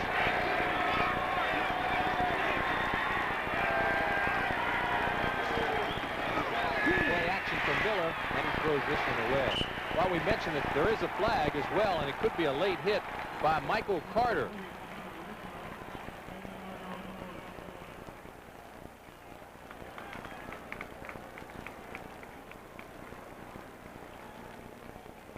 Well, it'll be against Atlanta. Intentional grounding, number 12, loss of down, third down. I was going to say if it were a late hit by Michael Carter, it wasn't much of a hit. If you take a look at Michael Carter, number 95, right there in the center of your screen, watch him at the end of this play.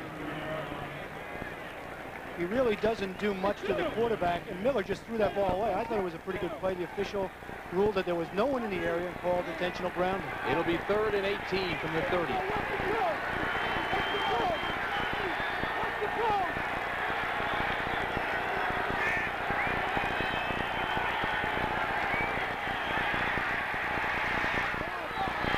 Going deep for Dixon. Incomplete. Darrell Pollard on the coverage, and he was right in the hip pocket of Dixon. So it'll bring up 4th down. And that'll bring out Steve Dills as the holder. And Greg Davis to attempt a 47-yarder.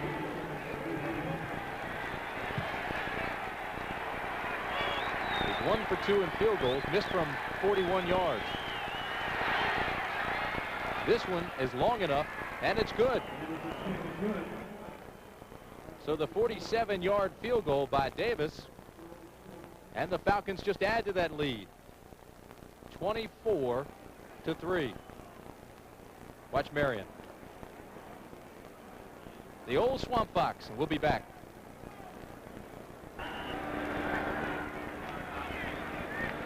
Greg Davis to kick off for Atlanta. Doug DeBose and Harry Sidney are deep for the 49ers.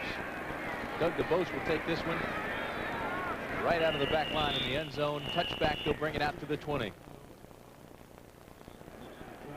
Kevin Fagan is out of the ball game, we are told, with a hamstring problem. And let us update you also on Alex Higdon, the tight end for the Falcons, who injured his knee. They say it is a sprained left knee, which is good news, but they will examine it further. Meanwhile, it is first down and 10 at the 20 for San Francisco. Rice and Chandler, the wideouts. Play action underneath to Roger Craig, who gets a block in the corner. Makes the cutback out close to another first down. He'll be a yard shy. Pickup of 9 will bring second down and 1. San Francisco is a kind of offense that obviously can come back. When you have players like Rice, Craig, Chandler, and Joe Montana, you can put points on the board. And this is a team that has come back already this year, and they've come back over their career. So Atlanta ought not to sit on their laurels right now. Well, I'm sure they won't. I'm sure the Swamp Fox won't allow it. But what they're forcing San Francisco to do is have a methodical drive to score. They're not giving them the cheap touchdown. Second and 1, quick drop. Pass outside is complete to Chandler, and it'll be a first down San Francisco. Scott Case was the defensive back in the area. A defense like this will test the patience of Montana. They'll see if he's willing to take those quick outs, those little throws to Craig, and move the ball down the field versus going up top. If you look closely at their defensive backfield, they're in 3 deep zone, and many times they're 10 to 12 yards deep. But the idea is that no one will get the deep bomb on us. It does look now like Montana has found his rhythm. Won the NFL passing title just a year ago. First down and 10 at the 37. This is Craig off the right side. And he powers out to the 42-yard line before Rick Bryan can get help to take him down.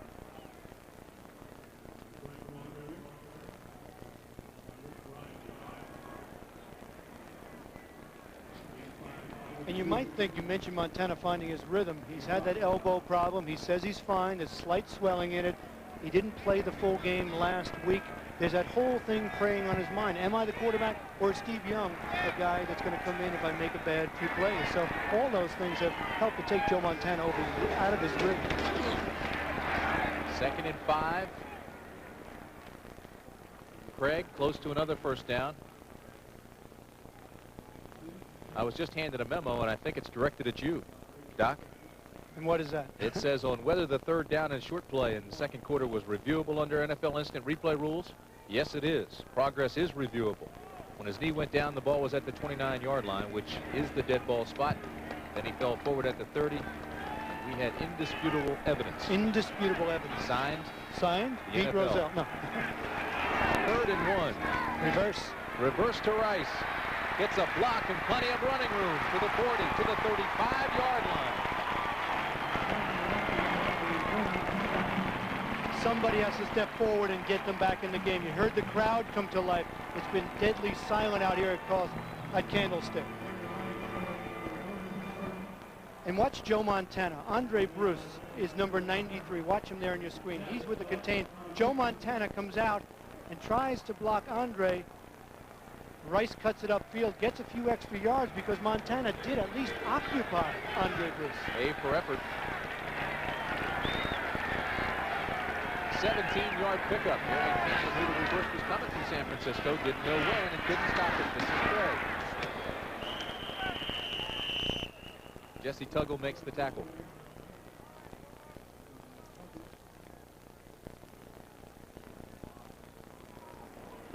The defense for Atlanta has been all over the ball. Pursuit is the name of playing defense. And watch this, the white jerseys, Tuggle with a good tackle, a whole bunch of other white jerseys in there right after that. Bobby Butler has been taken out of the ball game by Atlanta. He has a groin pull, may or may not return. McIntyre goes to tight end now. Moves over from the guard spot. Heller is in as well. 2 tight ends, second and 10. Montana with all kinds of downs to the sideline and goes out at the 35. One of the problems the San Francisco offense has is they don't get much production out of their tight end. They don't have a big game-breaking tight end. John Frank hasn't played that much. He's been injured. Ron Heller hasn't done anything. So right now, he only has a couple of options. A, get it to Rice, try to get the big play, or Roger Craig.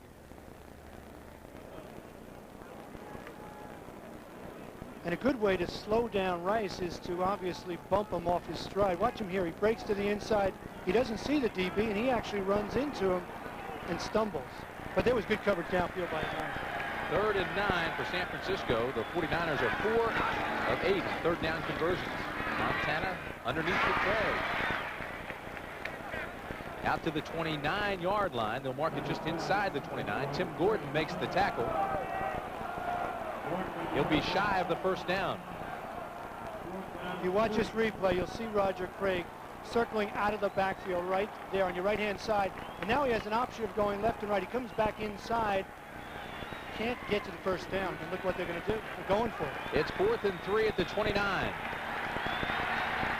I agree with the call. You're down 24-3. You must make something happen. Play action. Montana in trouble. Finds Rice to the 16-yard line.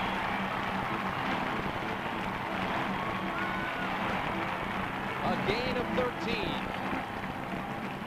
Simply Rice on a crossing pattern. Tough to stay with him. He's in motion. Makes him tougher to get a bump on. Comes off. Defensive back actually does get a bump. Montana rolls the right side. He's in the soft spot in the zone and makes the catch for the first down.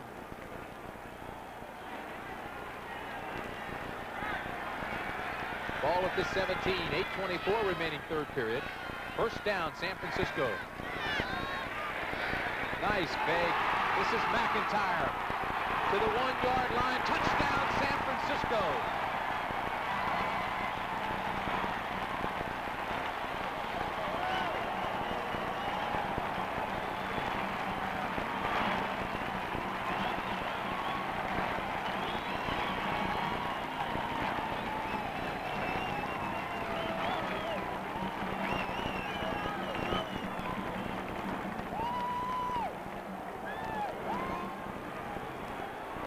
McIntyre, 6'3", 265-pound guard, lined up at tight end, and Mike Coker on for the extra point.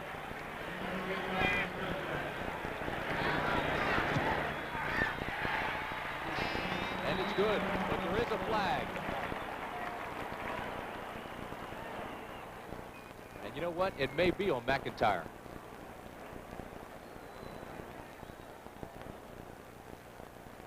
Holding. And I think that was it. McIntyre scores a touchdown. Offense, number 62, holding. And then comes back and holds. 10 yards and a re-kick. So now the extra point becomes more like a field goal. McIntyre must have been a little tired from his touchdown run. What an effort on that play. So rather than blocking his man, he held him on the extra point.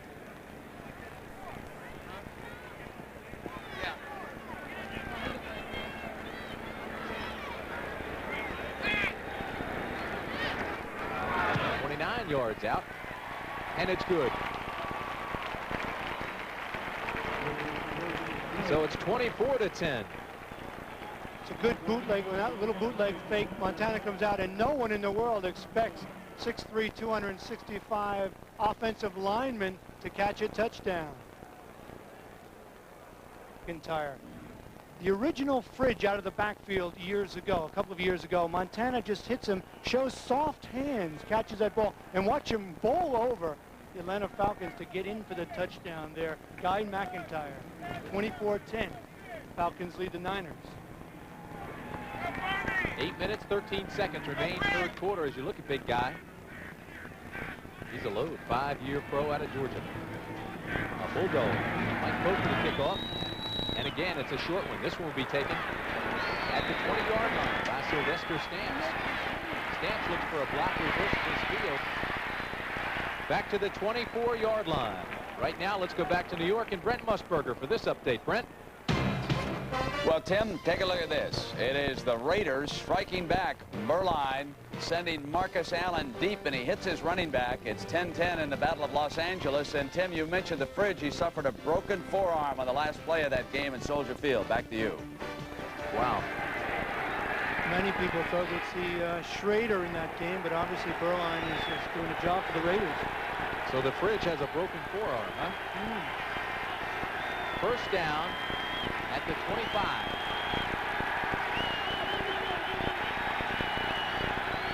Chris Miller completes this one to the 31. There is a flag. Stamps takes it out to the 31-yard line, but there are flags everywhere.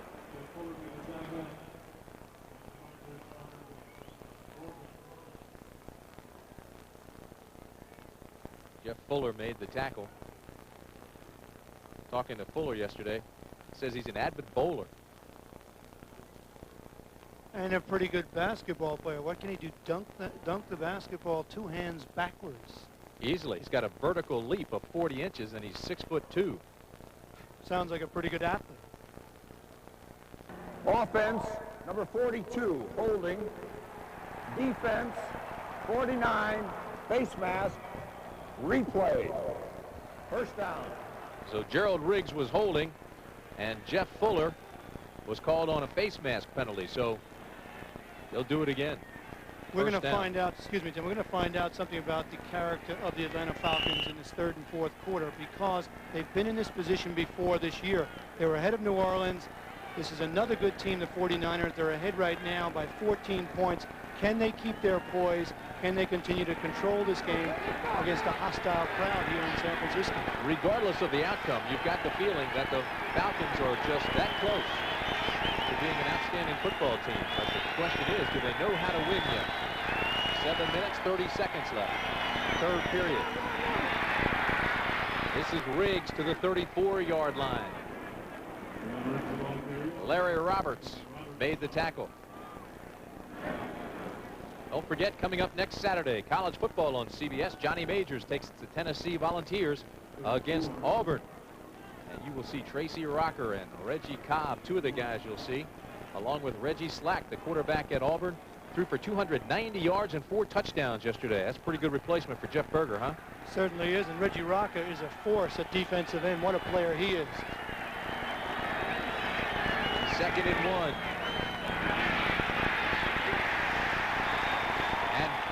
Primus may have lost a couple of yards. Charles Haley read the play, came across strongly to make the tackle, and he had a lot of help.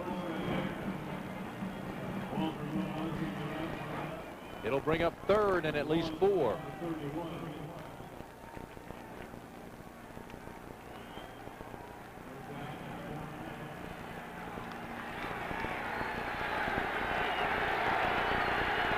Atlanta 6 for 10 on 3rd down conversions. Now the crowd comes alive at Candlestick. Riggs, big hole, 1st down and much more. To the 43-yard line. Jet Brooks and Tom Homo make the tackle. 6 defensive backs that time. What a good call against the 49ers. nickel. I was just going to say that, a great call against the nickel. Everybody looking for the short pass. They're doubling all the wide receivers. And what does he do? He runs Riggs for the 1st down. And if you watch number 58, he actually has a shot. Keena Turner comes in here. He's playing off the block, and then comes back inside. Riggs is just too strong. He misses the tackle, and he gets the 1st down. Bill Frelick, number 79, with a good block. Riggs, 10 carries, 61 yards, and a touchdown, and he's limping a little bit right now. Came into this game with a hip flexor. 1st down, Falcons. This is Riggs. Up close to midfield. Ricky Ellison made the tackle. Yesterday, Ellison called Gerald Riggs the knockout artist. Yeah, and Michael Carter was telling us that he actually knocked him out. He says when he comes through, he's liable to put you out of the game. Watch Ellison right there fighting off the block. Number 64, Jamie Dukes, finally makes the tackle. Ricky Ellison has an interesting profession besides football. He is a strategic defense research analyst. Can we call him a rocket scientist then? I think it'd be a little bit easier. 2nd and 3 from midfield.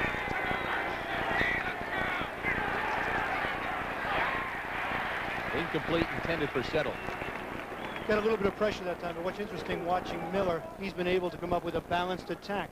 Riggs running the ball has taken the pressure off him having to throw the ball. They're consuming the time and keeping their defense off the field and keeping it away from Montana and the 49ers, who have to be edgy.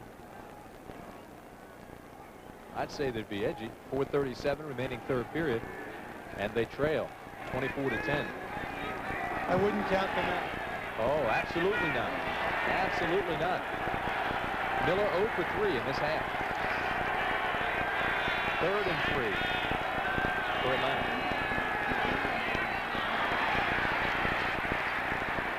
Close to another first down. John Settle, 5'9", 207-pounder out of Appalachian State. Tim Brandt and John Dockery at Candlestick Park in San Francisco in the Bay Area today. Simply glorious. Cloudless skies, 70 degrees, light breeze. Perfect day for football. You know, if I were Bill Walsh, I would be ripping mad. How many times can you put your nickel in and have the Falcons run the ball against that nickel and make first downs? He's got to do something to change it up there. I might keep the nickel on the sideline and come with more of a run defense.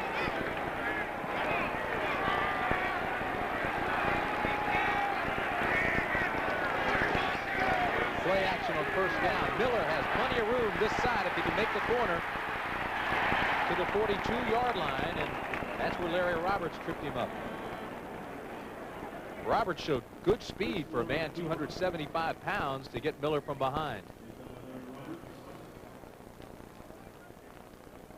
There's Jesse and Jane Miller, the parents of young Chris Miller. Part of the 30 or so contingent that came down to see Chris, down from Oregon to see the game. Jane's a little bit different than she was last year. We caught her cheering in the stands, and she says fans of her friends have been razzing her about it ever since. 2nd and 5 from the 41 for Atlanta. Riggs and Stamps in the backfield. Riggs now the lone setback. And too much time. Offense, delay. Number 12. Still 2nd down. Coming up next Sunday on CBS Sports, NFL coverage continues. Chicago and Green Bay. Chicago took a licking today. Next week, they revive the old rivalry with the Pack. Tampa Bay, New Orleans, and Atlanta against Dallas. Should be an interesting matchup. Two very young teams. San Francisco and Seattle, and Washington at Phoenix. That's all next Sunday on CBS Sports.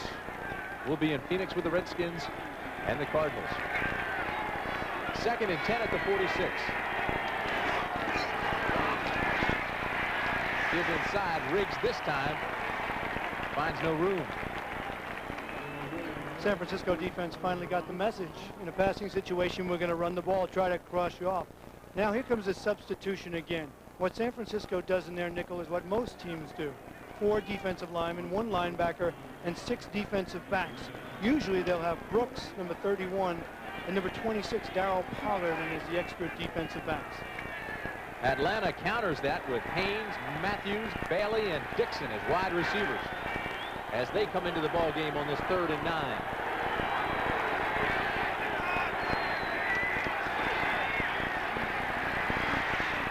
Miller going deep. Intercepted. There are flags everywhere. It's Jeff Fuller at the 3-yard line. We'll wait to see what the flags are all about. Both the defensive back and the receiver on that side went down.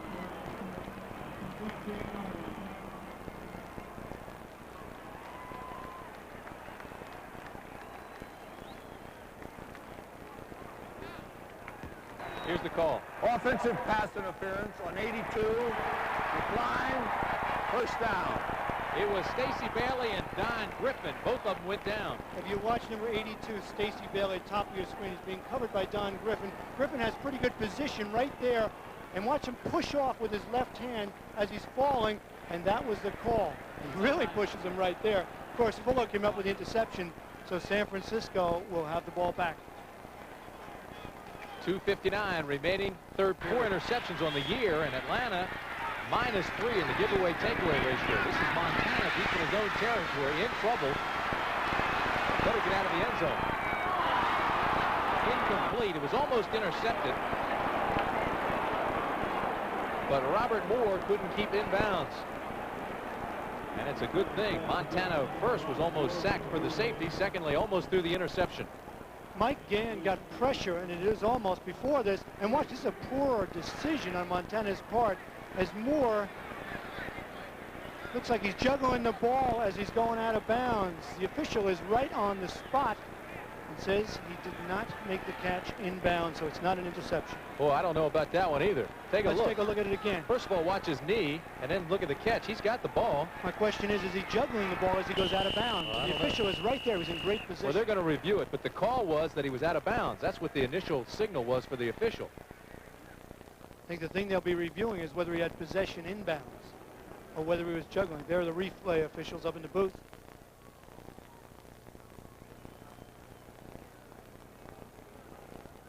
The initial signal, though, was that he was not juggling the ball, but that he was out of bounds. Momentum took him out. Take a look at it one more time. I say it's complete. But what do I know? We're going to wait for the officials. I say he did not have possession of it before he went out of bounds.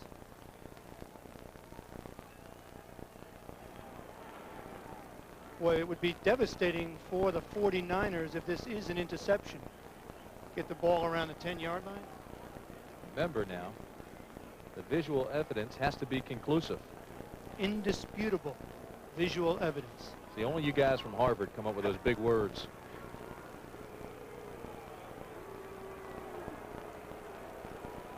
Crowd getting itchy, as is Marion Campbell. This is the worst field position of either team this afternoon. Critical play for Bill. Play will stand as called. So it'll bring up second down, 10 from the 3. Play action, complete to Rice to the 20-yard line. Don Rady and Brett Clark make the tackle there. Play action made this work. The little fake that held the linebackers. He hits Rice in that second corridor. Watch him isolated in the slot. Number 80 finds the hole inside. Montana delivers. 18-yard pickup, first down at the 21. San Francisco. This is Craig to the 22-yard line, and that's where Rick Bryan makes the tackle. 1986, Atlanta had the NFL's most improved defense, going from 25th to 7th in total yards allowed. Come on, D! Let's go, baby. That, too, has been a defense in transition. Across the front, Gann, Casillas, and Bryan, all under 5 years experience. 2nd and 9 for Montana. This is Rathman. First down, 49ers.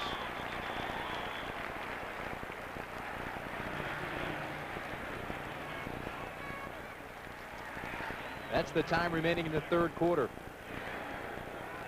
Montana's patience. He's hitting those short passes. He's waiting. He's running the ball where he has to. I know he'd love to go downtown to Rice, but they're just not giving him that, so he's taking what the defense is giving him.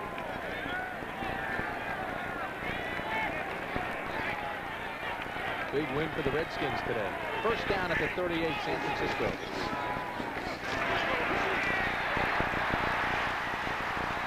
Rathman in midfield.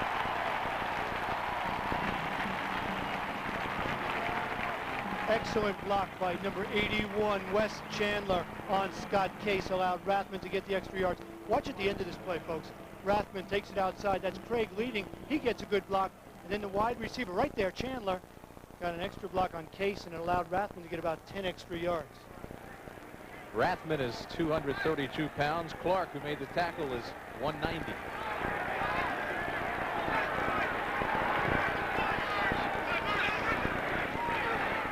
First down, Montana across the middle to Heller, and Heller's out to the 44-yard line.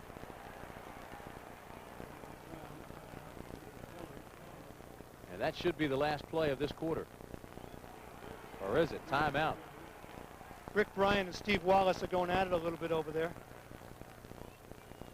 It's a first catch that I can remember by a tight end other than the McIntyre touchdown when he was in as a second tight end. Now the clock continues to roll at 10 seconds.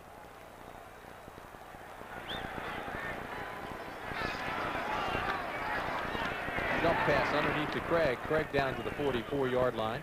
John Rady makes the tackle there, and now that's the end of the third quarter. And so the 49ers have gotten some life, but still trail 24-10. Montana's going deep. Chandler.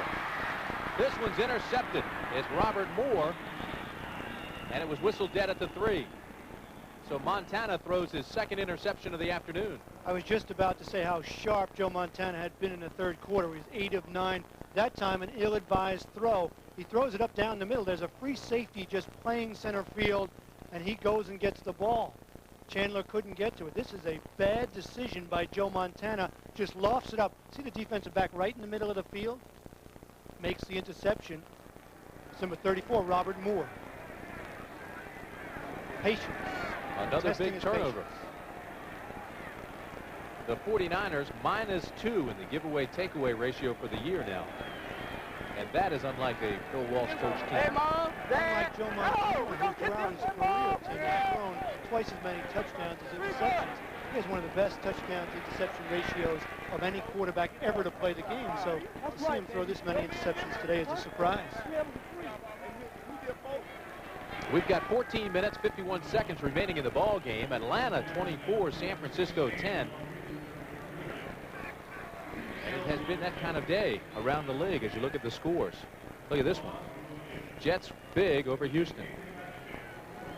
Cincinnati continues to roll behind Boomer Esiason.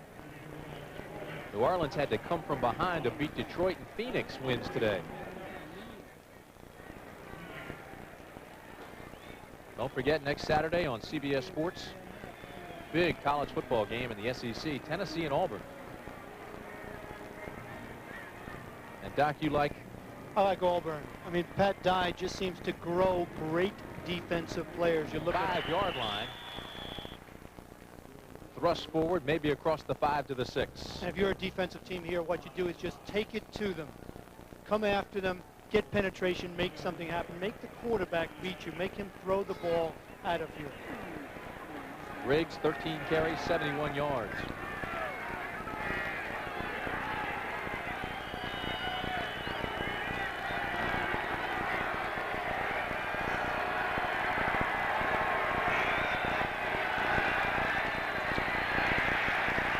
Off the right side on 2nd and 8 goes Primus, and he only got a couple of tough ones.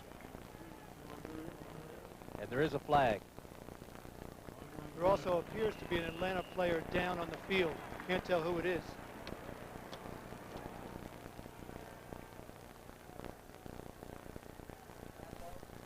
Larry Roberts and Michael Walter made the tackle. And that's Radloff, the center.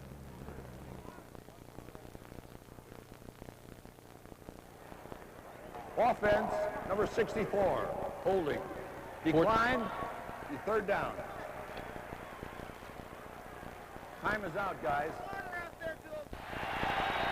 3rd and 7. And a big, big completion for Chris Miller. Floyd Dixon has the first down for Atlanta. Miller showed me something there. In his own end zone, takes a big hit after he throws the ball. Throws for the first down, gives himself a little breathing room down there. You heard the crowd chanting defense, defense. The Niners would have had great field position had they been able to shut them down and make them punt. Wayne Radloff being worked on the Atlanta bench. George Yarno takes his place, a 9-year veteran out of Washington State. First down at the 16.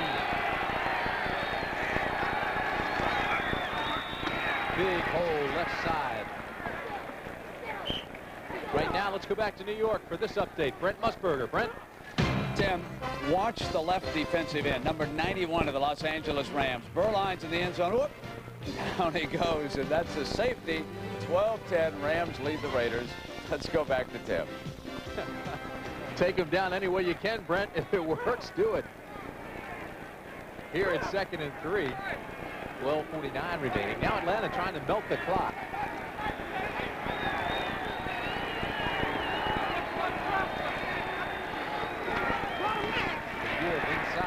to Primus, and he spins for maybe one. Ricky Ellison makes the tackle.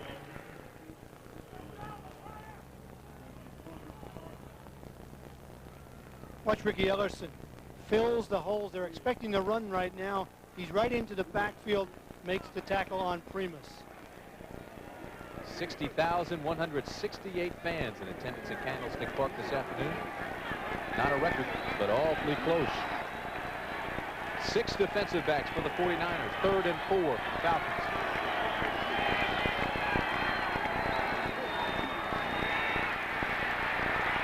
Miller with time drills this one across the middle, incomplete. There is a flag. Dixon saying pass interference, and McKyer says no. We'll see what the call is. Here's Fred Silva. Fred. Offensive pass interference on 86. Well, it goes on Floyd Dixon. And look at Chris Miller. They have to drag him off the field. Jamie Dukes taking him away. He didn't like that call. Well, he's got to maintain his composure now with a 24-10 lead, 11:56 in the ball game. Rick Donnelly on to punt. The pressure comes, and it's not a good punt. Taken by Chandler. And Chandler gets back to the 45-yard line. 35-yard punt, 4-yard return. Scored 4 consecutive possessions. Riggs having a big day, over 100 yards total offense, and the 49ers, totally unlike Bill Walsh coach team, 3 turnovers, and that's the result of those numbers we just showed you. 24-10, Doc. And Joe Montana just hasn't been able to find it. He's thrown a couple of interceptions, but Atlanta has done it well. This is a 12-play, 80-yard drive. Gerald Riggs, a good day into the end zone, made it 7-3. That's the first touchdown for Atlanta. This is number 2. And Jamie Primus, an excellent 29-yard run. Watch him right here, cut to the left side, takes it all the way to the end zone. That made it 14-3, Atlanta. Best San Francisco field position of the day. This ball intercepted. Robert Moore. Touchdown, Falcons. It was intended for Rathman. Moore intercepts 47 yards. And how do you do? The Falcons may have arrived. This ball is actually tipped up in the air as Montana is looking for Rathman out of the backfield. Watch it right here. It's thrown behind him. He tips it, and then it goes up in the air again, the old tip drill. And then Robert Moore takes it all the way to the end zone. The second interception of the day. Moore, third-year pro out of Northwestern State. 30-10, Atlanta over San Francisco. Davis comes on to attempt the extra point. And it's good. And another flag.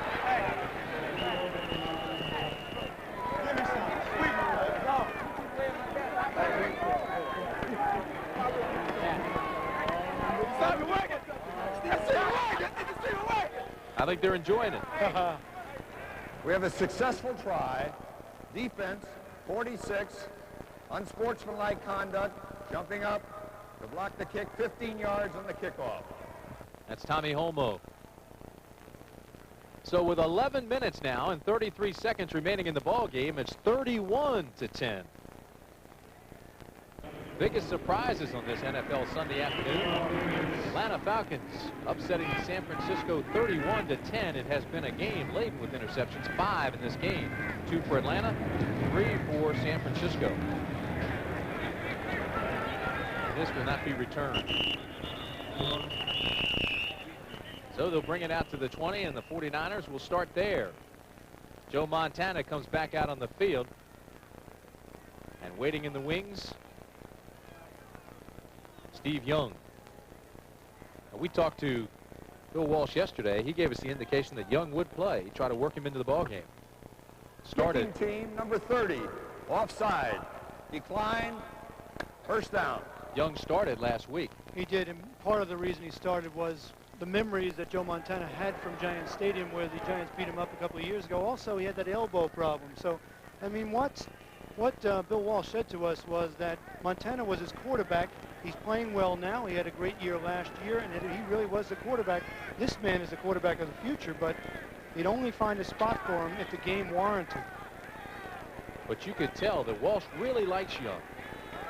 He can do so much for the ball club with his mobility. First down, Montana throws this one across the middle. It's complete to the 33-yard line. Ron Heller makes the catch, and John Rady makes the tackle. 11-13 remaining in the ball game. Hurry up offense for the 49ers.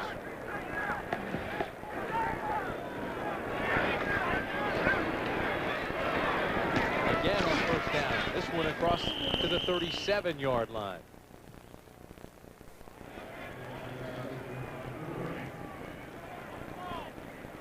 Roger Craig will be just shy of a first down. And watch this. The ball is actually tipped, changes direction, but good concentration by Craig, and they have to get something going right away. Montana on second down, going deep. This one almost intercepted in a weak throw, and that'll bring out the Boo Birds. You mentioned the weak throw. He looked like he was laboring to throw that ball. I don't know if his elbow is bothering him or something's bothering him, but Joe Montana is definitely out of his rhythm. Has Atlanta taken him out of it? Partially, but he's just not as sharp as you've seen him before. You mentioned the other dimension Steve Young provides. He has all that mobility. He's young. He's anxious to play. It's interesting when you talk to both those guys, kind of friendly adversaries in the locker room, both of them believing they should be the quarterback of the 49ers.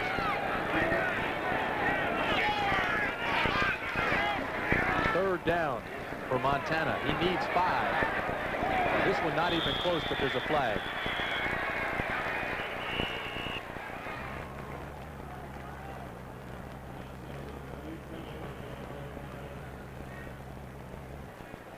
Illegal man downfield, and it was Randy Cross, number 51.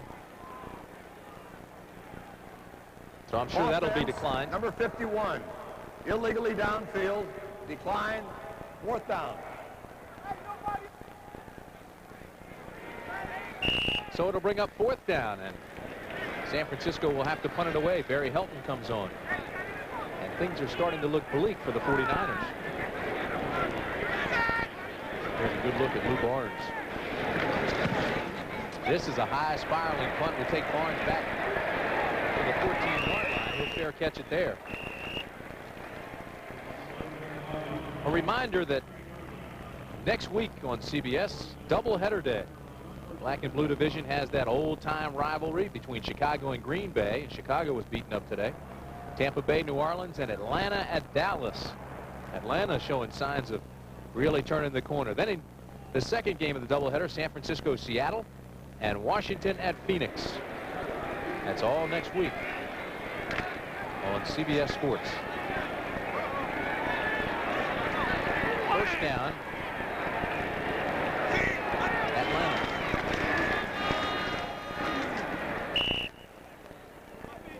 Now it's simply a matter of using up that clock, and Riggs has allowed them to have that kind of luxury all afternoon. He's having a terrific afternoon, and I'm a little surprised because before the game, talking with him, he said he was tentative.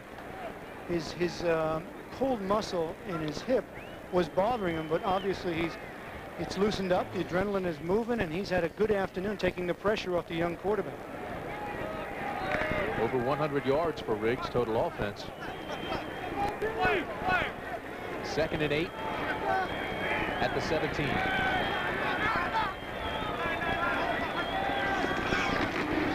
This is Riggs to the 23-yard line.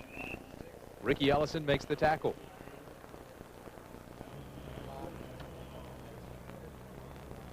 Ellison's got a lot of mobility. Watch him, number 50.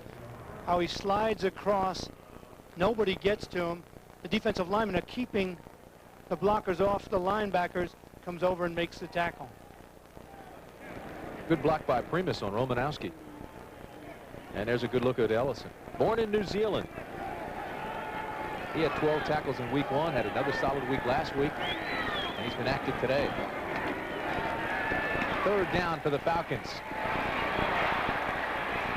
Miller gets the first down and gives himself up. Now, defensive backs have to be very careful. The rule states that if a quarterback comes feet first, he's giving himself up, you have to lay off. If he comes head first, he's open game. It's made very clear in the rules this year. He pulls that ball back. He was looking for a receiver, and watch him slide. Going in, thinks he's on. It's around the shortstop position. Slides in, and you're right. The defenders have to lay off him when he slides feet first. If it's head first, they can take a legitimate shot. He was a baseball player too. Played in the minor leagues. Batted against Steve Howe, Candlestick. But he said he batted his third grade weight, and so he turned to football. On first down, they take it off the left side. Haley and Ellison make the tackle. Well, I'll tell you something. Big Bill Fralick got matched up with Fuller that time. And Griffin. It took them both out of the play. Put Griffin on his back. 17 carries now for Riggs. 86 yards. Big Bill Fralick. Gets bigger every time I see him. 280 pounds now. At a pit. Clock at 7 minutes and 30 seconds. Riggs, oh, what a cut. To the 42-yard line, where Romanowski takes him down. Fralick and Carter are going at it. Ooh, this is a heavyweight bout. I was just about to say, we expected a big day from Michael Carter today against Radloff, and now Yarno in there, but Bill Fralick and the centers have been doing a good job on Michael Carter, keeping him out of the backfield. Carter's frustration coming to the surface. Hey, Doc, right we said Fralick was 280. Carter's 285. That is a heavyweight bout. It sure is. Michael Carter, silver medalist in the Olympics. Offense number 79, personal foul, unsportsmanlike conduct, disqualified. 95, defense, unsportsmanlike conduct, disqualified. After the down. So those two are done for the day. They can take the rest of the day off.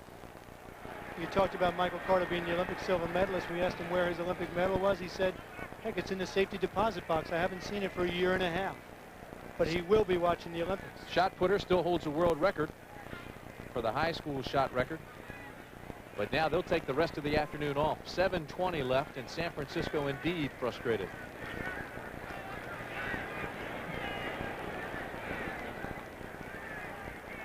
Bill Fralick, very soft-spoken, well-mannered guy, delightful to talk to.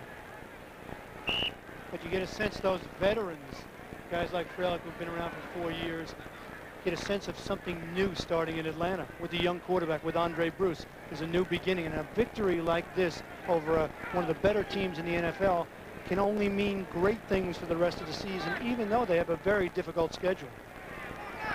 It'll be first down and 10. Ball on the 42, 6:57 remaining in the ball game. Atlanta in control.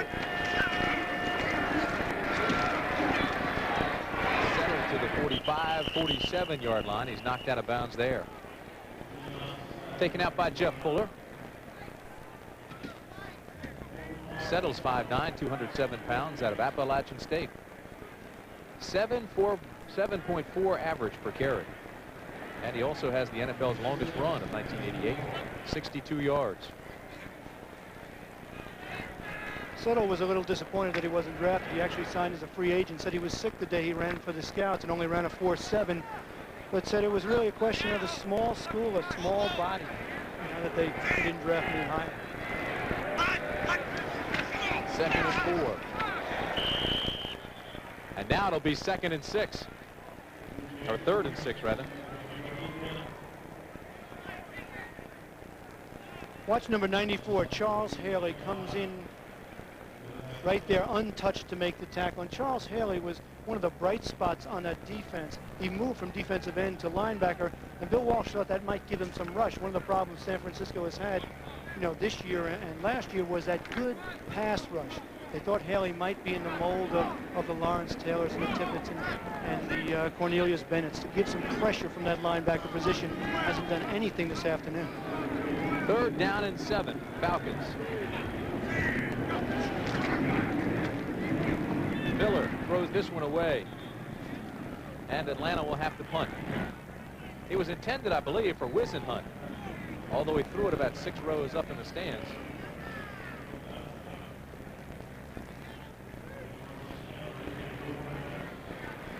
Got the feeling last night talking to the Atlanta players, if they could upset San Francisco, this team could catch fire. Boy, they did a good job today. Rick Donnelly punts to Wes Chandler. But look at the coverage. They play with such emotion. Sylvester Stamps made the hit after the 40-yard punt.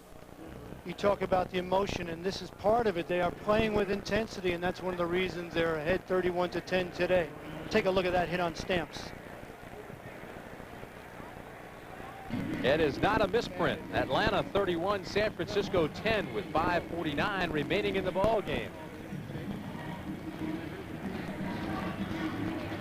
Tim Brandt, John Dockery with you. Candlestick Park. What does this mean? I think it means to the Falcons that they've beaten a good team on the road, and it's a chance for them to recoup. Even though they do have a tough games coming up against Dallas, Seattle, Rams, Denver, Giants, tough schedule, this means they now know they can beat a good team. And to do it away from home is something special for them. 5:49 remaining in the ball game as Montana remains the San Francisco quarterback. This one's complete to Calvin Nicholas. What it means for San Francisco is their first loss of the 1988 season. New Orleans won today, so New Orleans moves up into a tie with the 49ers. In that NFC West. They'll have to play Seattle, Detroit, Denver, Rams. They don't have an easy schedule either. Ratliff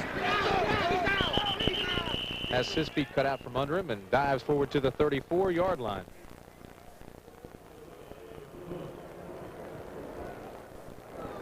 Keep in mind, New Orleans has won, so they are 2-1 now. And the 49ers, if the score stays like this, which it looks like it will also fall to 2-1. And Atlanta will be 1-2 is right. The Rams and Raiders still going at it. Montana with plenty of time throws this one across the middle to Rice, and look out. Rice inside the 40 to the 38-yard line, and there's a flag, and it could be a face mask. So they'll move it down a little bit further. Scott Case and Charles Dimry.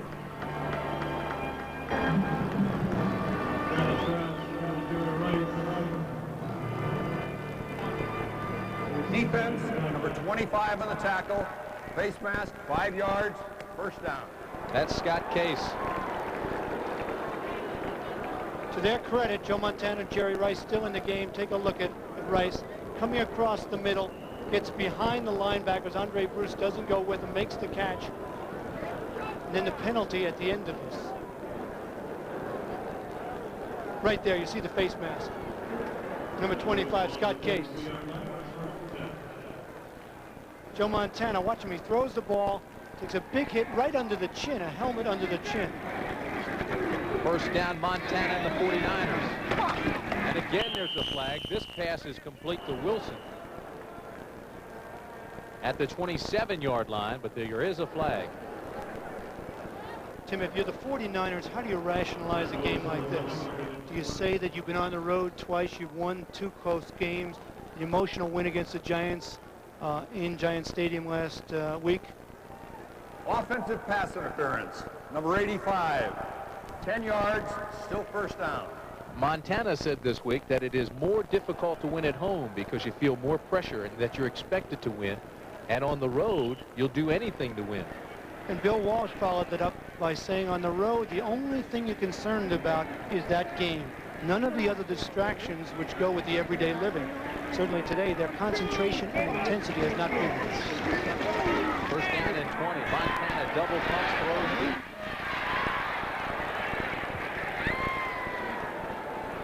And it's incomplete.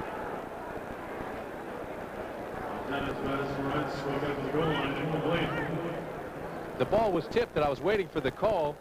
Almost looked like Moore was going to come up with it. Almost looked like Moore came up with his 3rd interception, but they're just trying to go downtown, hope for a miracle to Jerry Rice, but it's just too late. Watch here. 3 defenders. Moore almost comes up with it right there. Take a look at another angle. No way Atlanta's defense is going to let Rice behind them. Still haven't seen the ball. It looks like Moore has it underneath him, but it's not an interception. No, it did roll on the ground. I did see that. Montana 3 interceptions today. He throws this one incomplete. This was intended for Calvin Nicholas. So it's been an unusual day for Joe Montana and the 49ers. As you look at Bill Walsh, but Montana 26 of 38, 266 yards and a touchdown, but 3 interceptions. And a key interception early in the game when Rice was open in the first half in the end zone, threw it a little too softly, threw it underneath, it was intercepted. That really changed the momentum of this game. Joe's 100th start in the NFL, and he goes over 25,000 passing yards for his career. And that's not bad. 25,000 yards. That's probably around 14 miles passing. Whew, what a career. Well, if it's Sunday, it must be 60 Minutes. And if it's 60 Minutes, it's everybody's favorite news magazine. 60 Minutes tonight on CBS, followed by Murder, She Wrote, and then the CBS Sunday night movie, Rockabye, starring Valerie Bertinelli. That's all coming up tonight on CBS. 4 minutes, 32 seconds remaining at Candlestick Park. 31-10 Atlanta. As you look at the Giants in a low-scoring contest, San Diego upending Seattle. Rams over the Raiders. As the Rams try to stay unbeaten and move to the top of the NFC West. It looks like if the Rams do, they'll be the only remaining unbeaten team in the entire NFC.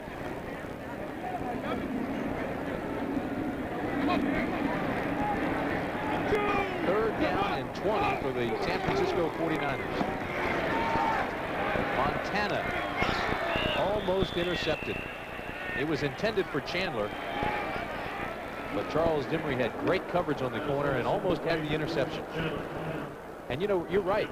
His arm does not look that strong. Well, a couple of reasons. We mentioned the elbow, but also in practice, he's sharing the time with Steve Young. No quarterback can share the time 50-50 in practice and expect to be very sharp. He's also been distracted by that controversy. Am I the quarterback or is Steve Young the quarterback? Right now, he just doesn't get enough zip on it. Gives the defensive back plenty of time to react. But in fairness to him, it's desperation time, and he's not satisfied with his performance. Having to go on 4th down. This one across the Rice to the 20-yard line. Well, they needed 20, and they got 21.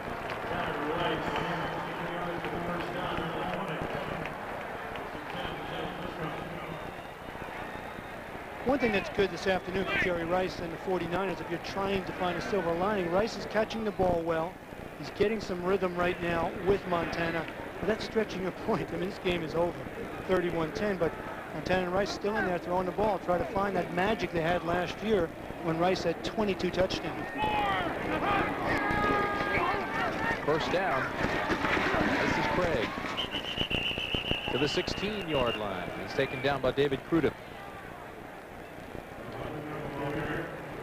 I think also San Francisco's had problems on defense and not getting a pass rush. They thought Haley would do that. Ronnie Lott, Eric Wright are both out. Before the game, Ray Rhodes told me that he expected Ronnie Lott back next week. The doctors weren't quite sure, but he expects him back.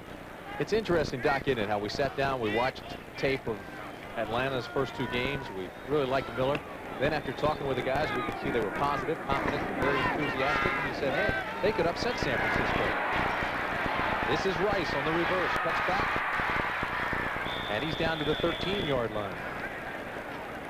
I have to agree with you, despite the fact, and there's the man most responsible for this afternoon's win, despite the fact that they were 0-2 and some tough losses, you still got a sense that they believed in themselves and they were growing in confidence, the Falcons were. And that's a team, you know, that has lost 14 of 17 over the last 2 years, 10 of their last 11. So for them to be that confident, they must have known something good was happening, even though it didn't show on the scoreboard. Jerry Rice comes out. Mike Wilson comes in, along with Harry Sidney. It'll be 3rd and 3. Montana with time throws this one out to the right side. This is Wilson. Touchdown, San Francisco. Mike Wilson.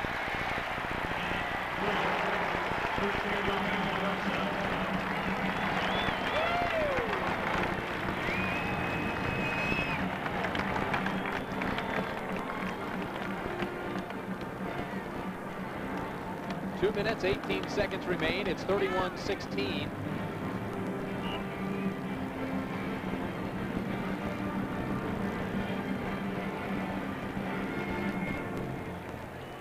Mike Kofer on to attempt the extra point. Joe Montana's the holder. It's up and it's good.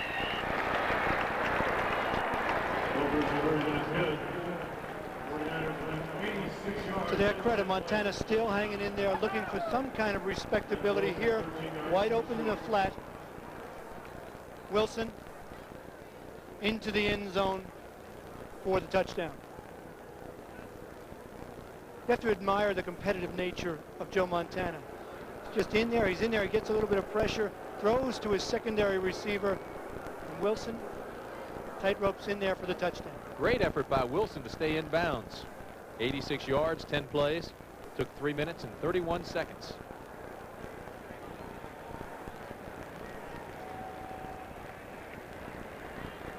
Special teams chart on the sideline as Atlanta is probably looking for the onside kick. The Niners right there preparing for it. What an onside kick yesterday by Miami to get the ball back and beat Michigan. Perfect onside kick, a couple of bounces, and then the big hopper. Oof. You say you can do that 9 out of 10 times. The only way I survived in the NFL, to be able to do everything and anything. Well, I'm going to test you next week in Phoenix. There's the big hop. And it goes out of bounds, but it was certainly available for anybody to take it. It had gone 10 yards and the ball was loose. But it'll be Atlanta's ball as it goes out of bounds. Well, they got the couple little hops and then the big one, and it was loose. This isn't as hard as it looks. If you hit the ball on the top quarter of the ball on the inside, let's see if we can see it. Probably can. He hits it on the top of the ball. It takes a couple of small bounces. Now the big one.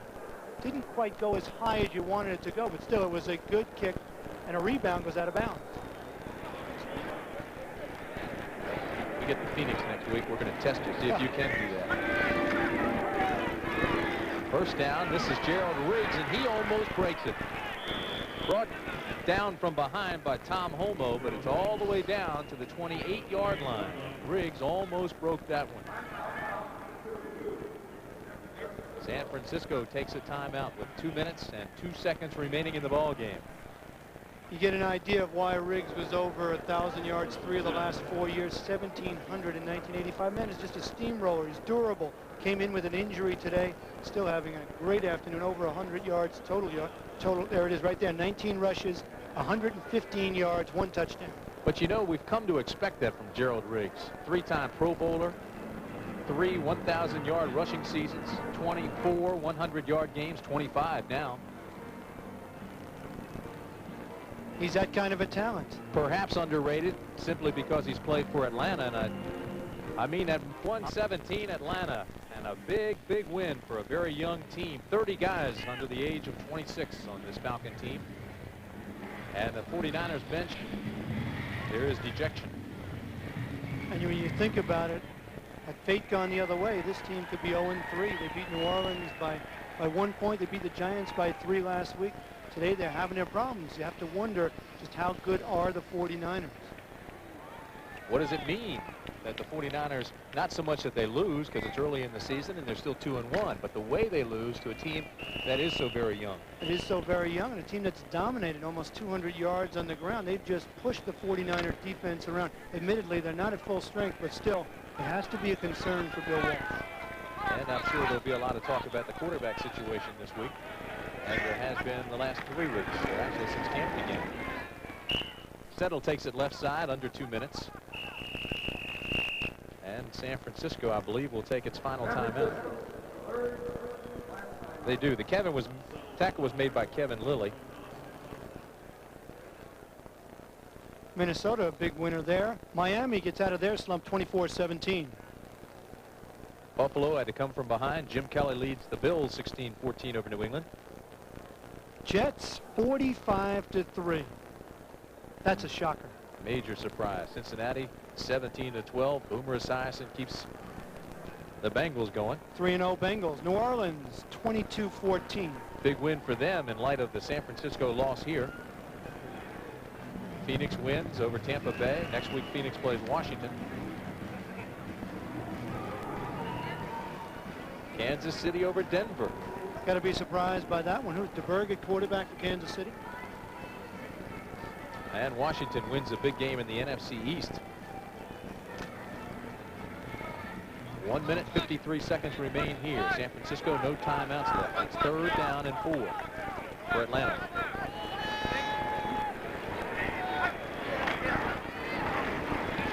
Give inside to Settle, and he gets maybe back to the line of scrimmage. So Greg Davis will come on to attempt the field goal. And the field goal will be about 45 yards. He hit a 47-yarder earlier in this game. They do mark it 45 yards.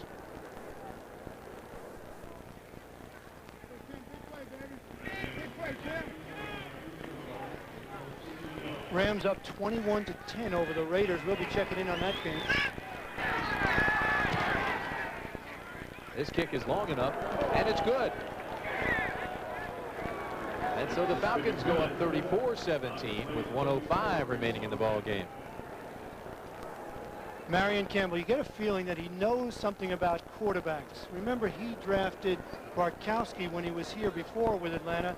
He drafted Randall Cunningham, who was part of Philadelphia, that. That's Philadelphia. Right. And now he comes with Chris Miller. You get a sense he knows what good quarterbacks are about. Well, it's not like he's new to this business. He's been through 35 seasons in the NFL as a player and a coach. Another reminder, next Sunday, doubleheader day on Greg Davis to kick off.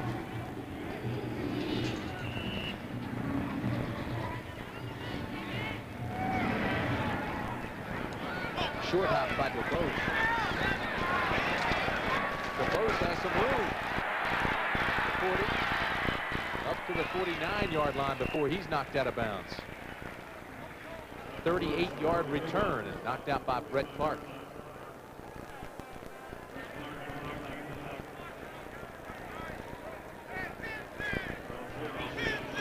And I think Steve Young, no, it's Montana.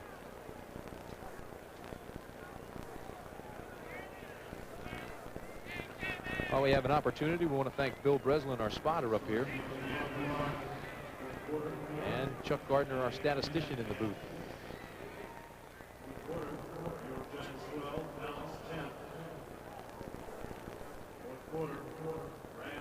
Looks like Haley is down. San Francisco. Well, it has indeed been a surprise here this afternoon. A lovely day and a big crowd, and San Francisco fell flat. But I'm not so sure they're losing to a bad football team. Atlanta, young, aggressive, and playing well.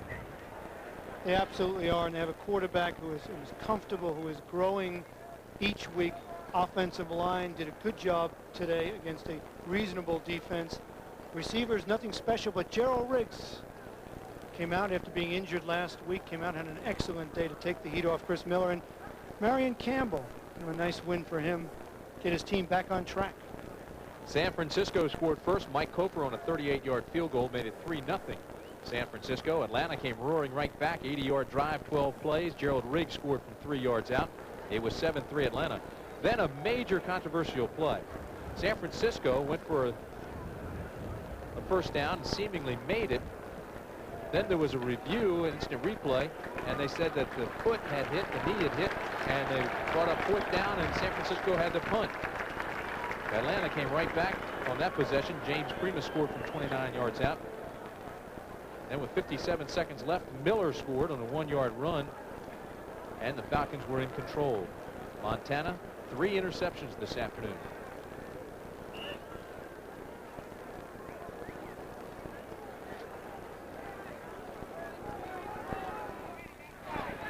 First down and 10 at the 49. 56 seconds remain in the ball game. 34-17 Atlanta. Montana throws, and it's complete to Rice at the 35-yard line. Clock continues to run. 16-yard pickup. That champion never quits, despite the fact he's thrown in 3 interceptions. Montana still winging them to Rice. Well, more importantly, they need points as a deciding factor if it is close in the race down the stretch. That's one of the deciding factors playoff-wise. It's hard to think about that now when you're down 34-17. But you have to. You do?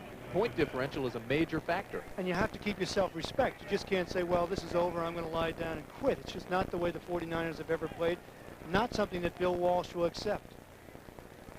Jerry Rice, 7 catches, 153 yards today. Almost all of those have come in the second half.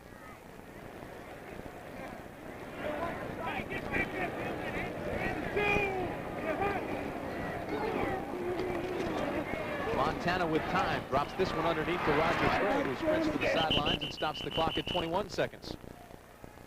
Joel Williams was hot on his heels. You look for reasons why Atlanta comes up with such a big upset this afternoon. Yes, they had intensity. Yes, they had a good game plan. But to execute that game plan against a championship caliber team like this is something very special. And give credit to the quarterback, Miller, the Riggs. They dominated on the ground here this afternoon. Tim, almost 200 yards rushing against the 49ers. Marion Campbell also calls the defensive signals. He's the defensive coordinator, which is a little bit unusual in the National Football League.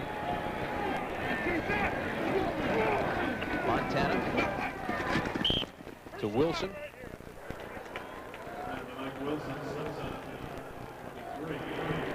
They're working on Haley. Charles Haley, a third-year player out of James Madison, made the transition from a defensive end spot to linebacker.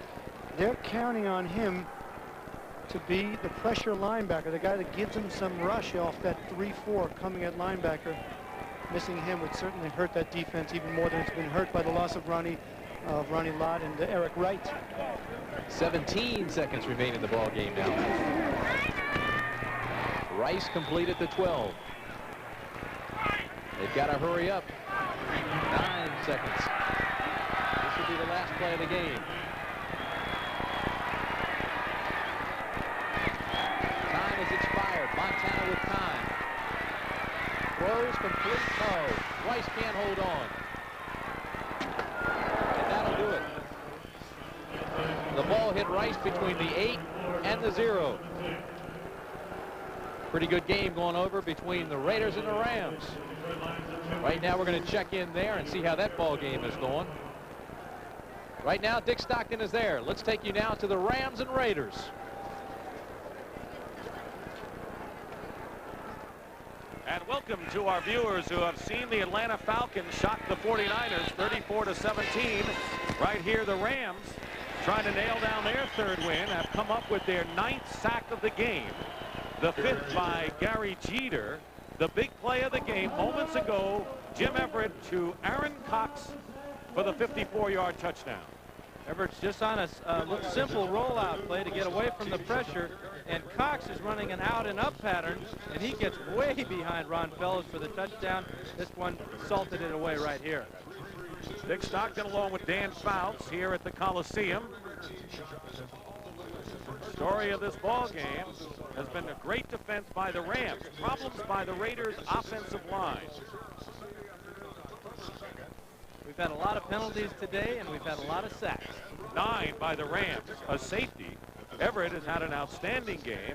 Despite suffering a concussion in the first half, he was out briefly, and Greg Bell has gone over 100 yards for the 2nd consecutive game. So a big game for Everett, but this game has been won by the defense for the Rams. No doubt. 9 sacks today. That's just 3 shy of an NFL record, and we've still got a couple of plays left. Raiders do have 2 timeouts remaining. They're at the line of scrimmage. 3rd down and 14 on the 49. Burline going for Brown. Touchdown to Tim Brown. 49 yards. He beat Mickey Sutton. And the first catch of the game by Timmy Brown gets 6.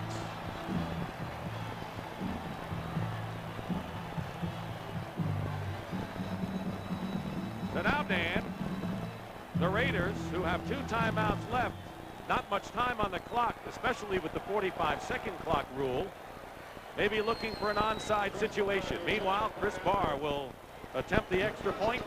Tim Brown with his 2nd touchdown receiving this year. He's returned a kickoff 97 yards for a score. Barr's kick is good, and it's now 22-17. This is inconceivable that you can throw a bomb on 4th down and about 15 yards for the first down and in a prevent situation and have it complete for a touchdown. Mickey Sutton had a man-to-man, but also Vince Newsom is supposed to double cover from the deep half of the field. Brown went right between both of them and got the touchdown. Fine throw by Berline, but I bet he's the most surprised man on the entire field that he got a touchdown out of it. And for our viewers who just joined us, Berline has not seen Jay Schrader into the ball game because he has had an outstanding game today at quarterback. His problem has come up front. He has really answered the challenge of Jay Schrader, and it appears that he's answered a lot of people's questions about his competitiveness and his desire. He has been under tremendous pressure all day long. It seems like every time he snaps the ball, he's faced with a 3rd down and 20 yards or 3rd and 15, and he continues to make the big play. 318 yards, 2 touchdowns, 1 interception for Berline. Jay Schrader sitting out another week. 22